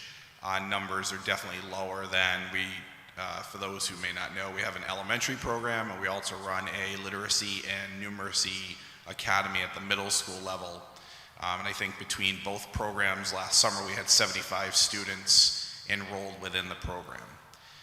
There's also the opportunity for us that as we move forward and we think about growing and expanding the program, we have a dream, Dr. Kataya and I, to expand it and have a combination of an enrichment style program where kids are invested in activities that are relevant to their interess, but also to tie in the academic support piece. So we've decided for now that that's an area that we want to do some work on and think about the future of the programming And based on current use, regards to the return on investment, we decided to put a pause on that for this school year. You're welcome.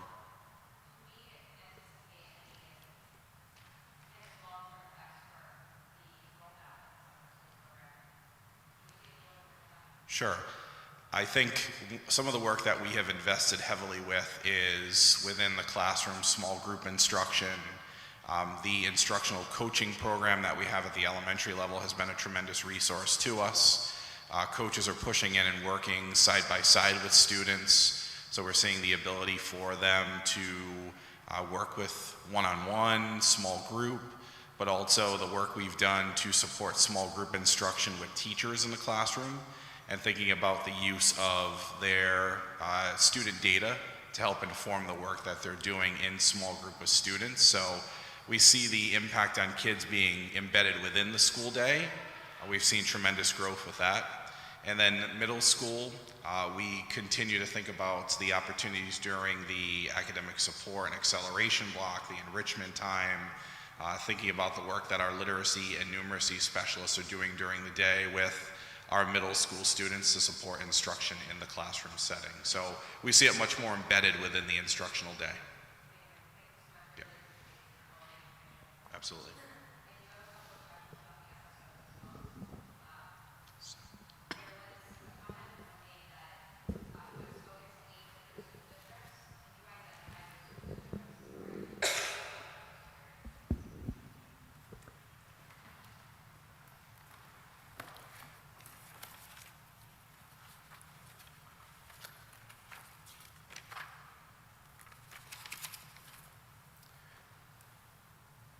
So the 8 districts that we primarily spoke with, I've spoken with several, not only here in state, but I'm on a national council as well, so my research goes a little beyond the state.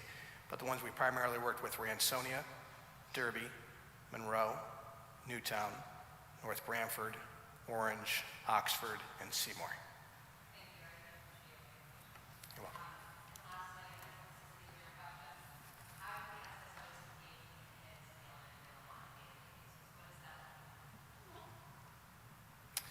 So, again, speaking with these 8 other primary partners in this venture,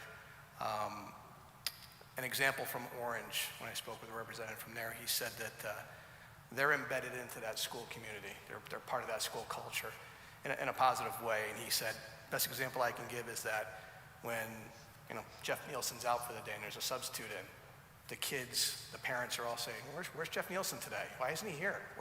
Is he coming back? They've built some really good relationships with kids, whether it's fist bumps, high fives, saying hello in the morning, making sure they have all their stuff, when they're outside getting into the building's okay, when they're outside at recess. So they probably would engage in a friendly behavior just like any other staff member. To Dr. Kataya's point, when it comes to the area of discipline, that's left to teachers and staff who handle those matters. Ms. Lombardi, just to jump into that point, this is a very active position. It's not something where we have somebody sitting into an office.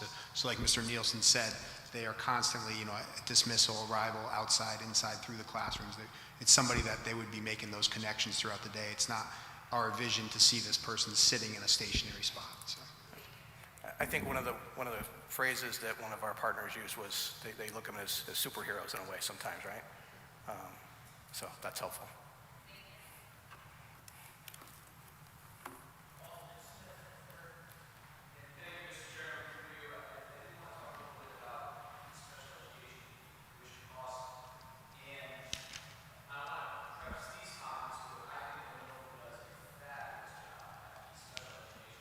Thank you.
So it is something that's happening everywhere, right, Alderman Smith? When I first started in the state of Connecticut, we were looking at identification rates of like 11%, and we're way over 17% now. So in the last 20 years, we're headed toward doubling our identification rates. So I think a couple things are happening. The reason why I think some of the costs are increasing is because there's very little regulation in the state of Connecticut on what privatized institutions are charging districts. And I believe it was last session that legislators called for a study group of the State Department of Education to make recommendations on possibly putting some regulations in place to help curb some of those outrageous tuition costs that we face. Outplacing a child could cost anywhere from $75,000 to $300,000, and that's a significant range. But we're going to do whatever it takes for our kiddos, right? So I think part of the financial perspective here is that there are little controls in place when it comes to non-public institutions.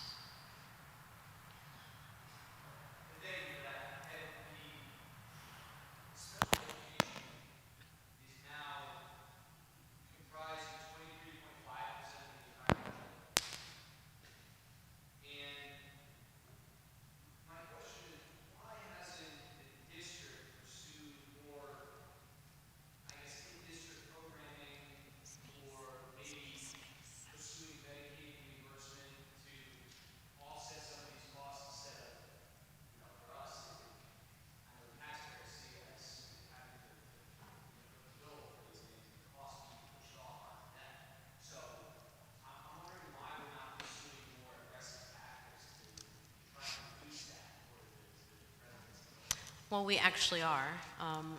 So a couple things we're doing. One, under direction of new leadership in this department, we're doing an analysis of all students who are outplaced, and at time of PPT, engaging in conversations to see if we have internal programming for students. Now, certainly, we cannot direct a PPT to bring students back. That is a decision of that team. So we have to engage that diligently. We have, over the last few years, actually expanded our specialized programs in district. So we've added behavior programs, we've added autism programs. That has occurred over the last few years. It would be our interest, Alderman Smith, in the future to continue to expand that, so that you'll likely see in future budgets an increase in an FTE, per se, a teacher and 3 paraprofessionals. As appropriate, that could allow us to bring 6 students back from out of placement at the cost of a teacher and 3 paraprofessionals. As appropriate, though.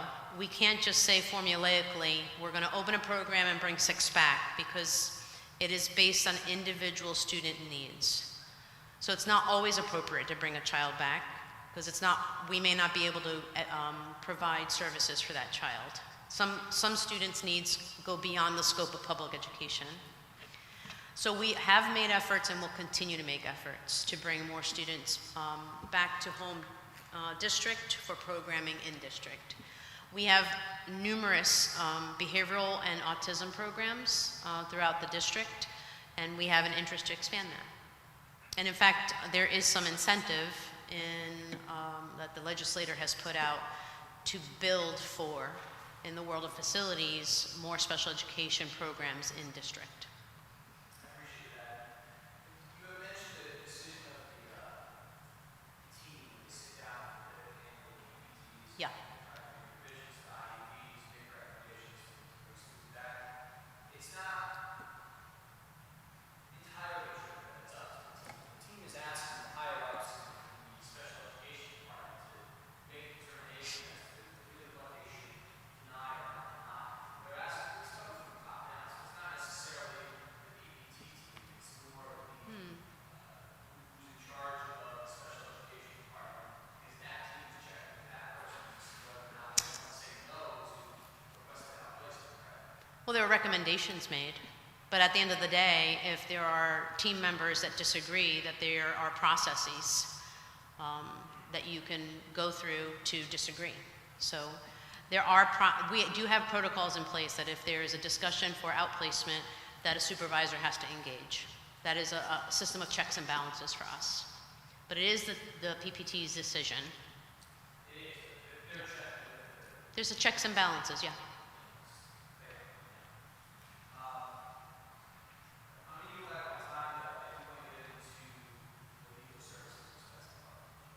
Yeah.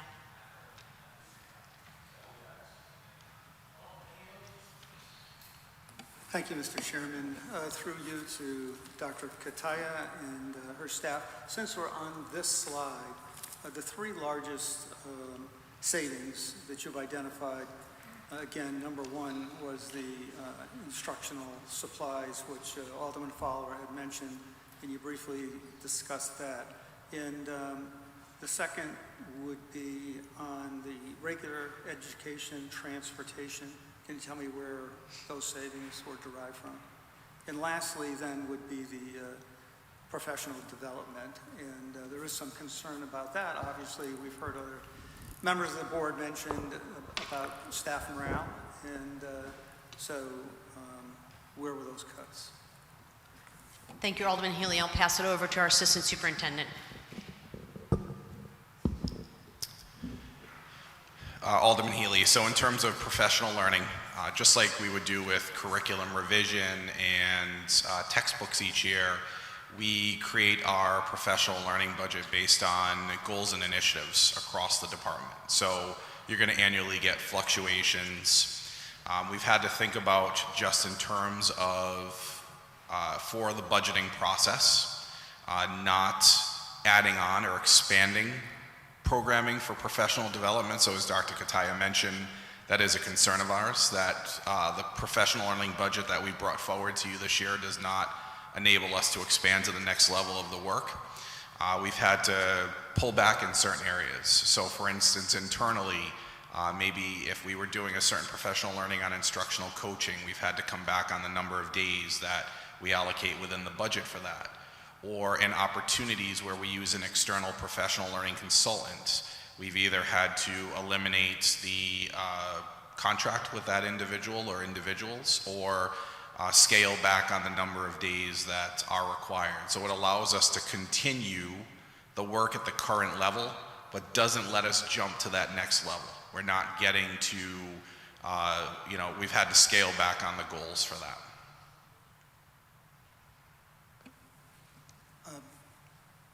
In what specific areas, and how does that impact Yeah. the effectiveness of the programming? So I can give you a couple examples. For instance, world language. We've done some pretty remarkable professional learning over the past couple of years with our world language teachers, having some incredible external consultants come in and work with our teachers on language proficiency in the classroom. We've decided to scale that back this year. We feel like we're at a pretty good place with that right now. In the past couple of school years, over the summer, we've held an internal summer professional learning institute for literacy to work with our teachers on not only literacy instruction, but writing instruction as well. That is an opportunity that we did not choose to bring forward into the 2026-27 school year. So opportunities within, but also taking a look at professional learning contracts that we've had. Okay, and then on the transportation item, that's 183,778. What specifically is your question? I think we answered that So you're with... showing that relative to cost savings. It's just, how was that derived? Is that a redistribution? So Mr. Brennan described that we did an analysis of bus runs, and we were able to save 2 buses on the number of bus runs that we had to run. Okay, thank you. I know that you had said in your initial presentation and previously, zero-based budgeting is what you utilize. And the cost savings here that you've identified obviously is substantial. And we, at the board, appreciate the hard work and effort that was put into that. And it's my recollection that you've also, at end of fiscal year, have accumulated additional savings in prior budgets that's been returned also. Is that correct? I didn't catch the end of that, we had savings at the, You've done additional savings beyond what you've identified here in previous budgets. so do you mean end of year financials? Closeouts. Yes. Yeah. So whenever that does occur, we attempt to put those monies into those areas that have been underfunded, for example, facilities and grounds. Okay, and then one quick mention we were discussing earlier, there was a couple of things that were mentioned about life safety, batteries and replacements and things like that. Obviously, from a facilities management standpoint, those things are getting done. Absolutely. We're not, putting off anything that deals with life safety. And just a comment, again, on the program for the SSO armed security officers. I certainly appreciate having served in law enforcement, Milford State Police myself, and a complete career, and then in higher education for 10 years, and ran public safety emergency management. What you get here, again, is an immediate deterrent, and you get an immediate action that can mitigate the most severe type of situation that can be derived and impact, Right. a community such as ours. So I appreciate all the hard work and effort that the director has put in, along with the police Thank you. department and its officers. I think it's a viable program. The outline that you've put forward relative to the qualifications is substantial, and of course, as others have mentioned here, and they asked about how this program would be deployed within the elementary school. It's a very sensitive environment, and we all, are concerned, about that and appreciate that. So, and we want them to be active members of the community. And as the director had said, they could be looked at as superheroes, in the community. These are fragile Right. young people that are there that we're all, in service to make sure that the security measures are there. But making sure that they are those active members in the community, trusted to alleviate any fear that could permeate, Correct. and that they're there to act immediately and intentionally, to save lives, is money well spent. So thank you for that.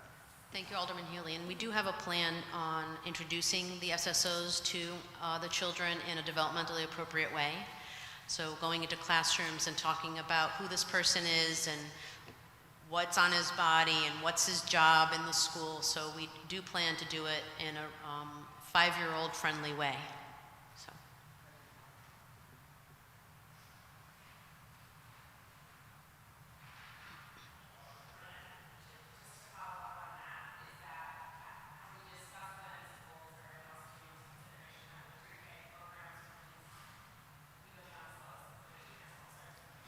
Yes, absolutely. Thank you.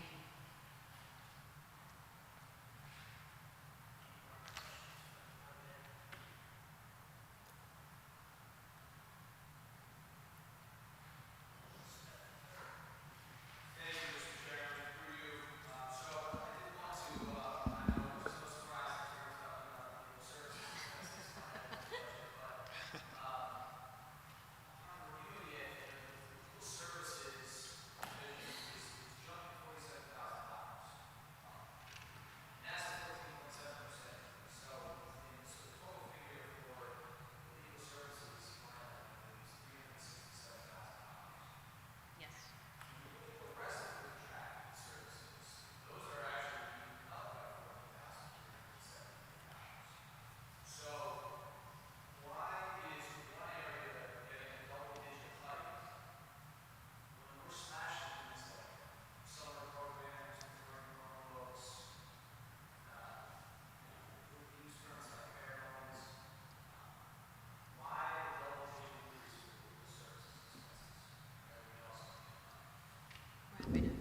Yes, Mr. Smith, I'm happy to answer that for you. So the legal services is a very critical component to our operating based on a number of either staff, student needs. We just want to make sure that we have consultation on those things. So that's just one element of it. The other part of it as well is that we are currently, we have a number of contract negotiations that are expiring that are going to be starting next year. So over the summer, there will be 4 or 5 contracts that we actually are negotiating, and those come in a cycle, and unfortunately we are hitting that cycle currently during the summer months, so we want to make sure that we are accurately accounting for that.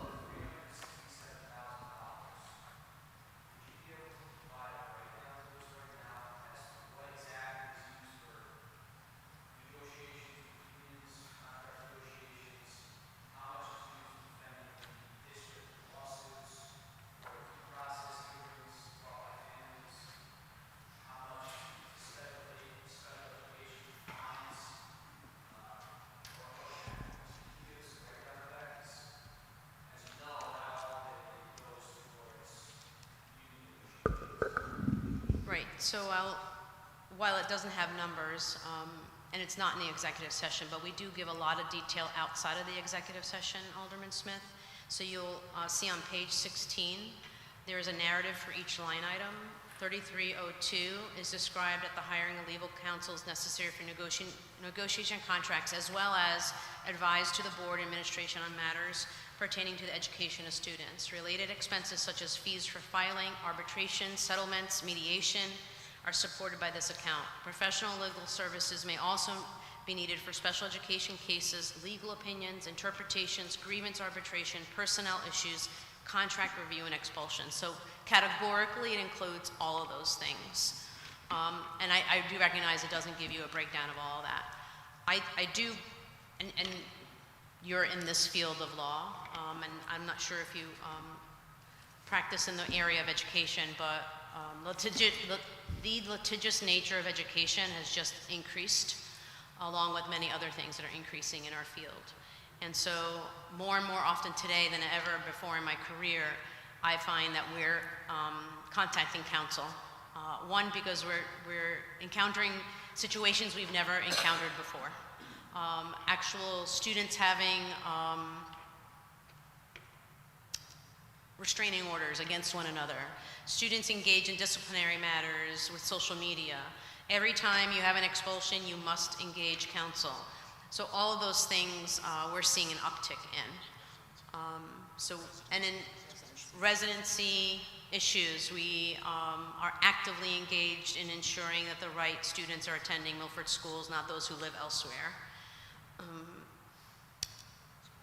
Expulsions, I mentioned, staff issues. If we have, for some situations that we have to discipline staff, we engage counsel. So there are more situations than ever before that could represent litigious matters, so that if we don't engage counsel early enough, it could actually end up costing us more later. So we find ourselves needing to ask counsel how to navigate some of these sticky situations more often. And they mostly come up in the world of special education and HR.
Can I address the first comment first, though? Is that okay?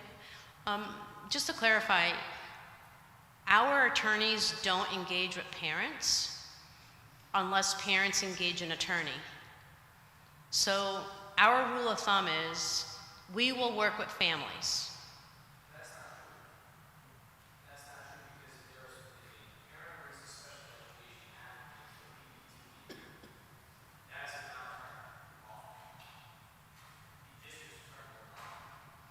Not in every case, no, not in every case.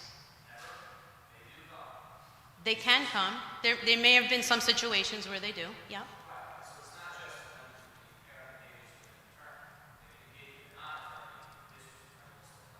Right, I'm just trying to address, and I'm trying to be clear that I don't think that the perception of parents feeling that attorneys are aggressive against them is pervasive, because I think on the whole, we work very well with parents. I think we have a good reputation as a special ed department that we are collaborative and we work together. But we do have highly contentious situations where attorneys do get involved.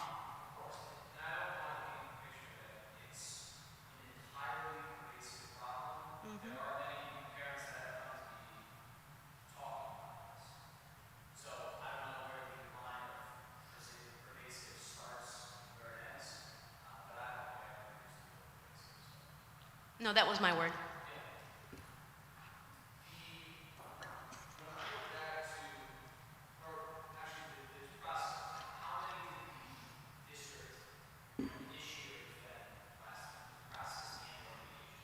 We don't have that number.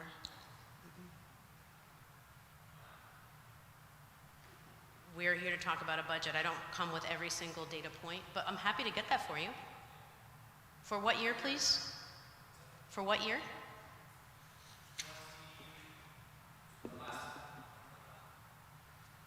So we run 24-25 or 25-26? We run, okay.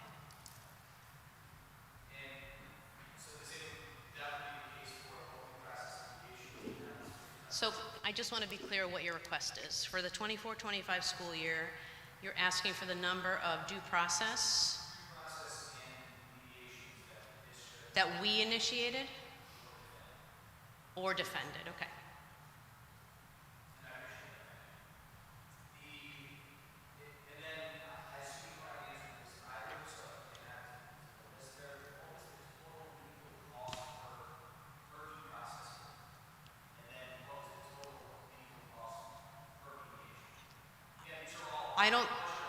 I don't know that we keep record of it by case, because the way we are billed is either through what we pay on a quarterly basis. So some of those services are covered through our regular contract with Birch and Moses. And then the other way we are billed is through number of minutes per. So when there's a council that works with a specific team member, that is billed to us, usually using initials of students because of confidentiality. So we don't run a spreadsheet of Mr. Brennan is the student and we're keeping track of every dollar we're spending on Mr. Brennan. It's more holistically what we're spending on due process and mediations with Birch and Moses. So I think we could get you the total dollars of what we spent in special education.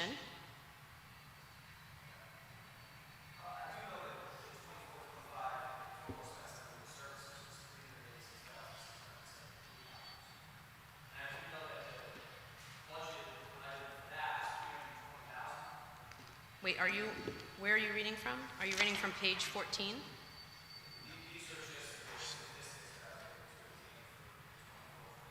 Statistics? From, what's your source?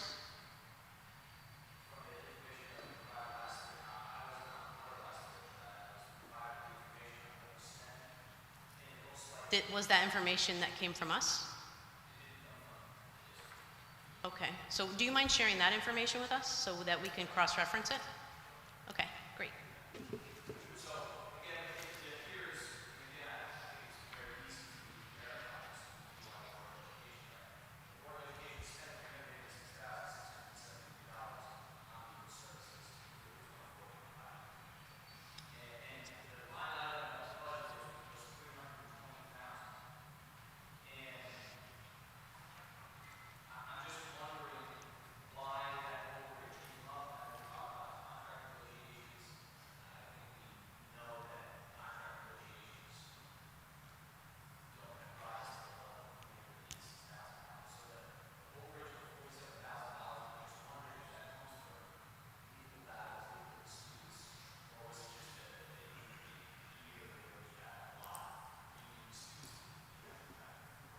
Well, categorically, they come from contract negotiations, personnel issues, student discipline, and special education. Those are the 4 categories that primarily legal services covers. You're asking for a breakdown of what was spent in special ed, and we're happy to provide you with that. Okay?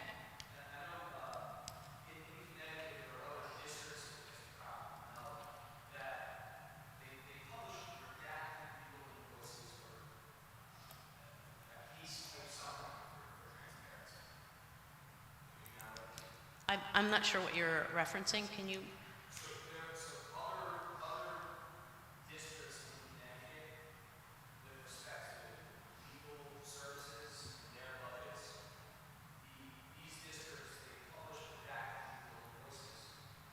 Can you give me the name of a district who does that? Because I'd like to see the example. Great.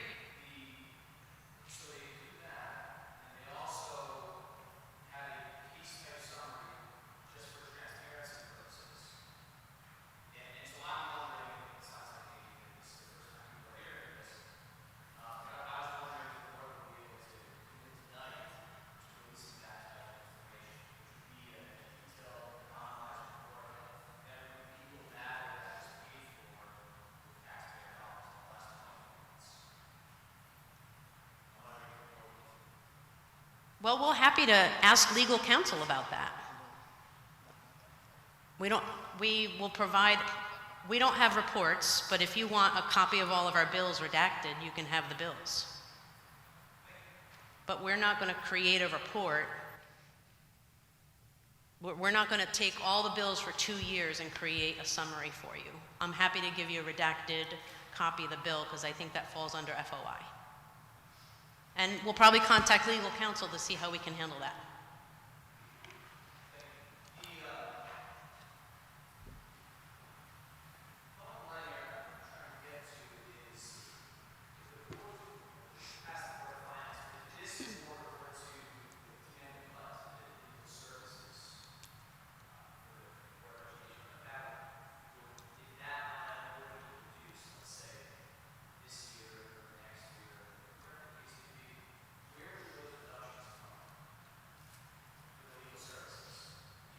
So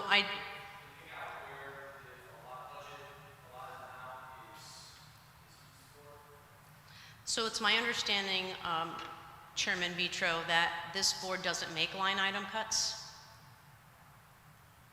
That this board makes lump sum cuts, and it would be up to the Board of Education to make that reduction?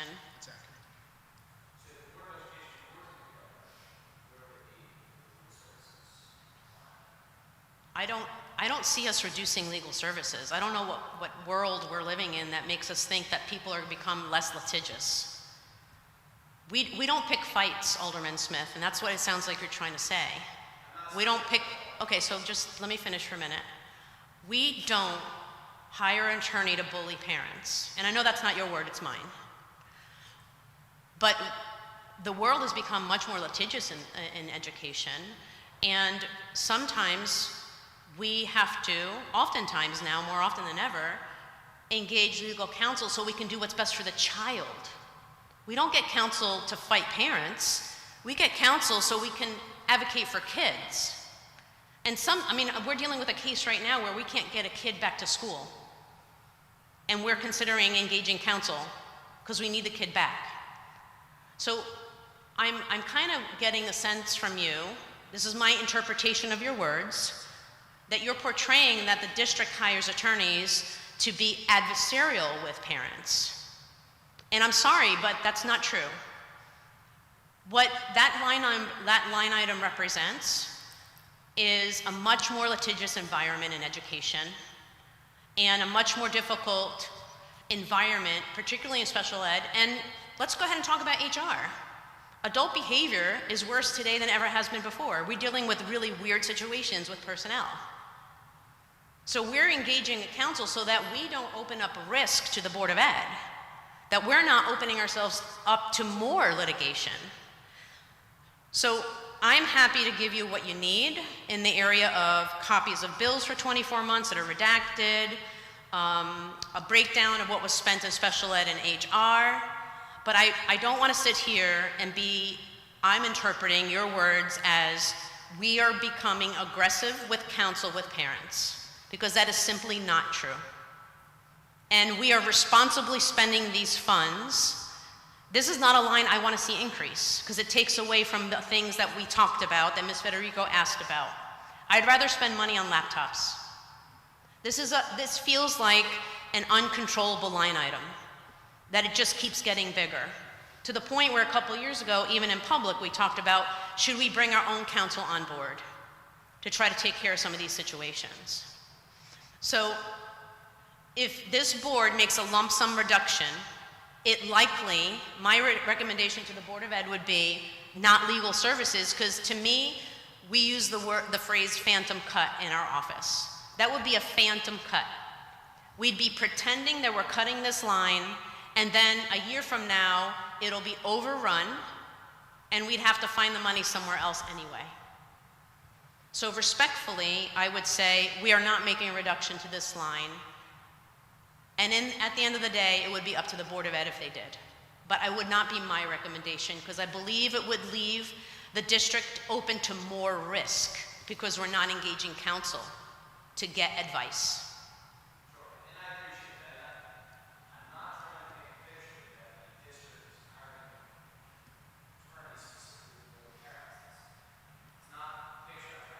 Well, then maybe I can understand you more clearly.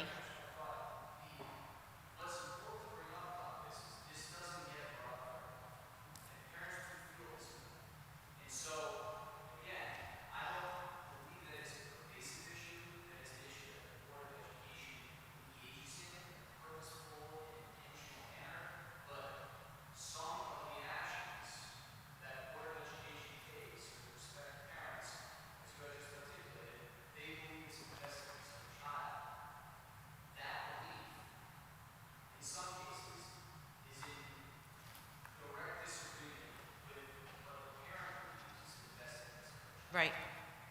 And so, I don't know if it's entirely appropriate to say we're only doing this for what's the best interest of the child, but it's in direct disagreement with what the parent is. So my only reason for bringing this up is so that parents' voices can be heard. Because they do feel this way. Maybe not all of them, maybe not even a majority. But there are many that do. And they want this issue brought up as much as you have a list of information you can provide to me. And you have some things you're going to send to me as well. Yes. Thank you. And the last thing I want to end with, and I appreciate your indulgence, Mr. Chair, for you. You had mentioned replacing desks and chairs. Oh, is this the softball question finally? Can you give me one? I don't know if it is. Uh-oh. So, we talked about replacing desks and chairs. Are you aware of the situation going on at the transfer station? I need more information, please. So, the Public Works Department they're very aware, and information I have provided is that there are dumpsters full of furniture, fixtures, and equipment that are being dumped at the local transfer station. Those are furniture, fixtures, and equipment that we must have budgeted for and use taxpayer dollars for. And if that, maybe this is not true, but this is the information that's been provided to me by the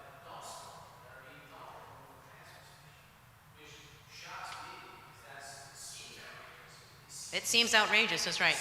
Yeah. I'm hoping it's a 1970s desk and chair that's in that dumpster.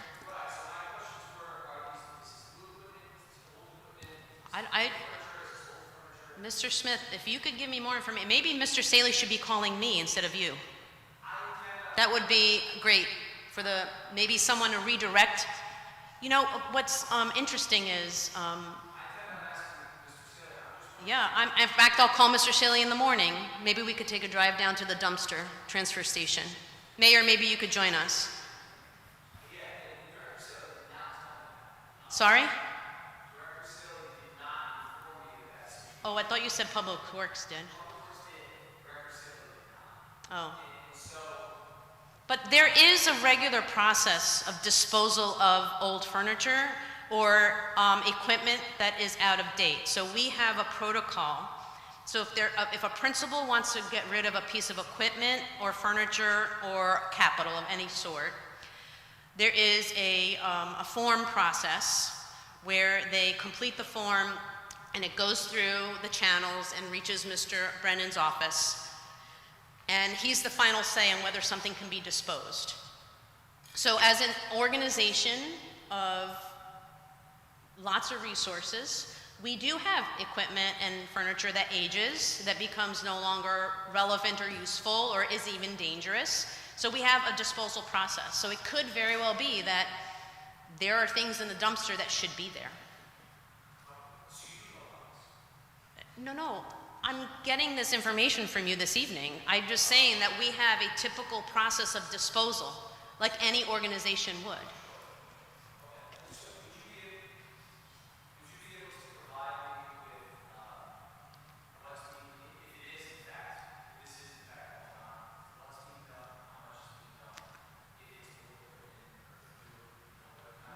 We're happy to look into it. Well, for me, this is hearsay. This is simply hearsay. You don't have a name. It's not Mr. Saley. You heard that did you put your eyes on it? Did you see it yourself? You were told about it. So to me, this is hearsay. So until I get some more concrete, in fact, I'm going to take a trip down to the transfer station tomorrow. Would you like to join me? If we're going to provide information at a public hearing to talk about $118 million and you're going to accuse us of things, it should be fact, right? It feels like it is. Yeah. We're not aware.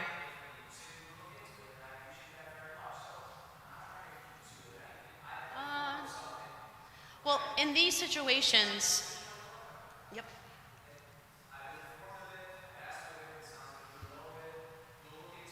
Great.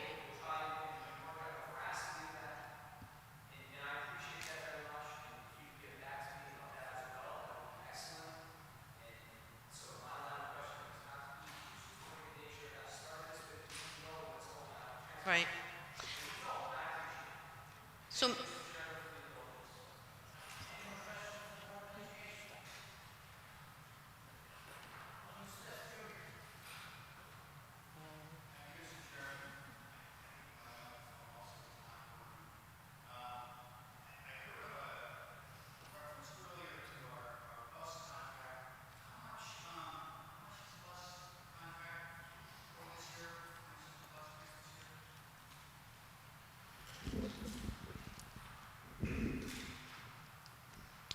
the total contract or the cost per day per bus? Like, which part of it are you talking?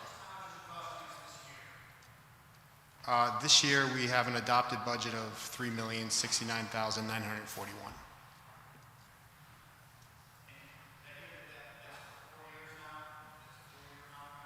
Yes, last year we locked into a 5-year contract. So we are in year 1 of that 5-year contract, so it's 4 more years of that.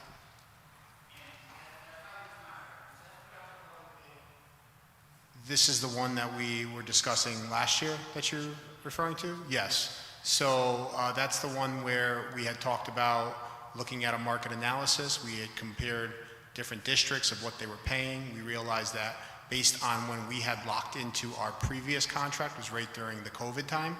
And we actually had one of the lowest rates in this state as a result of that, because we had upped the contract when students were at home during that first March of, I believe it was 2020. So we knew going into that our contract, based on that information, was going to increase. And then we discussed with different cities and talked about what they were currently paying, and based on that market analysis, we decided to secure the contract with Durham.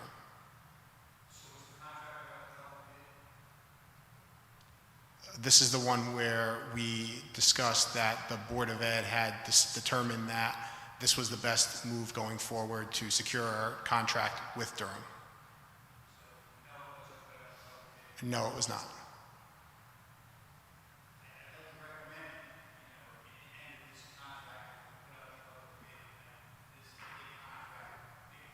Sure, absolutely.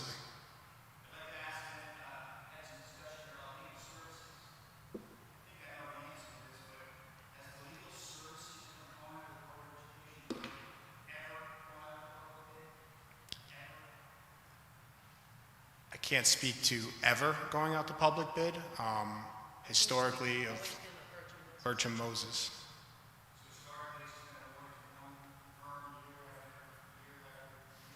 Legal services are one of the exempt in our procurement guidelines.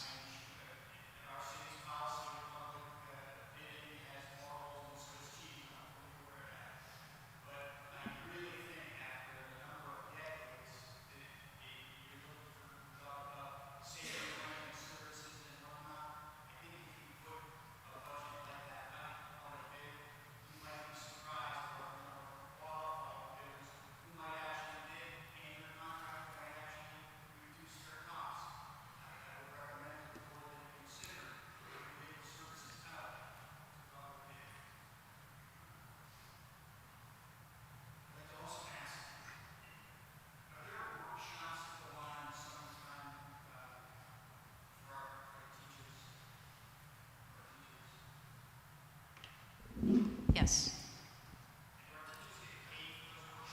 Yes, according to their contract.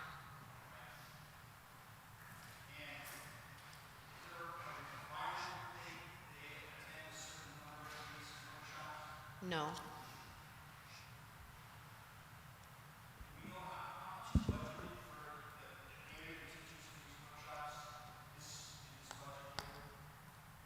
For summer?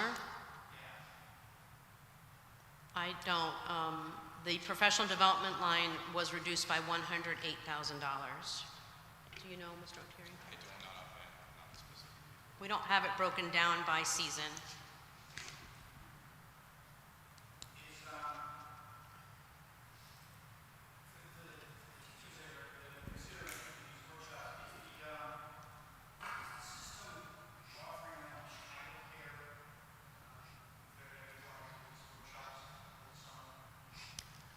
This year, for the first time, we are working with the Boys and Girls Club to get some of their young people to come and provide childcare for one of the weeks of professional learning.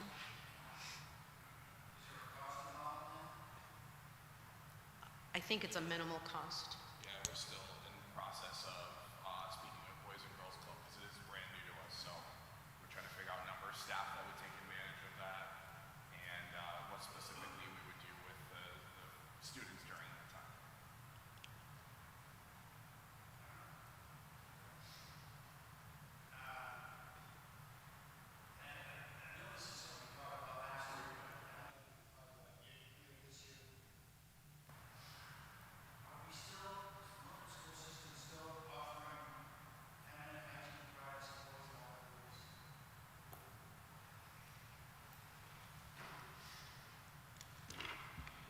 I believe we are required to do that legally.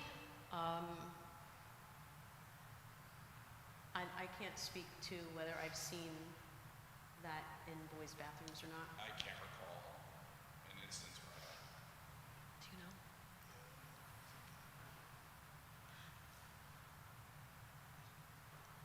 I know that we put all the pieces in place when the legislation was first passed. I just don't know how well we are continuing to stock it, let's say. So we are legally required to provide that. It is state statute.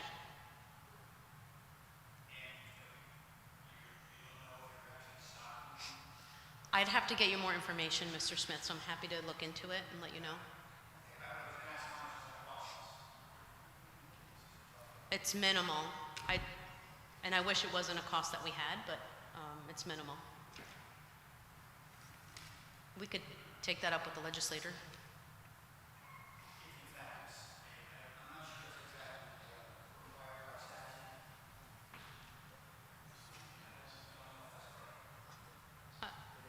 We'll look at it.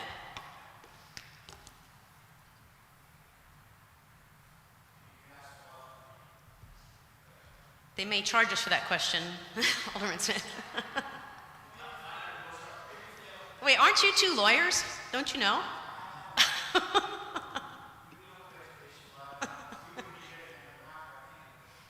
So you won't be bidding, huh?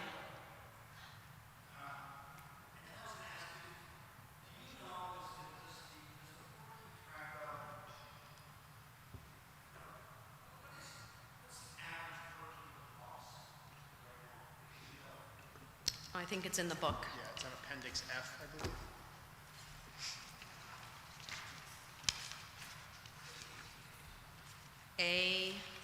A18. A18, which is Appendix F.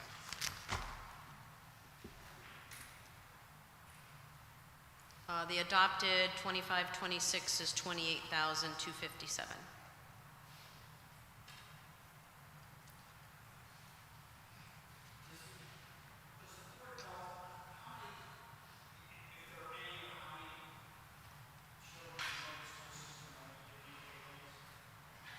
We don't know that, no.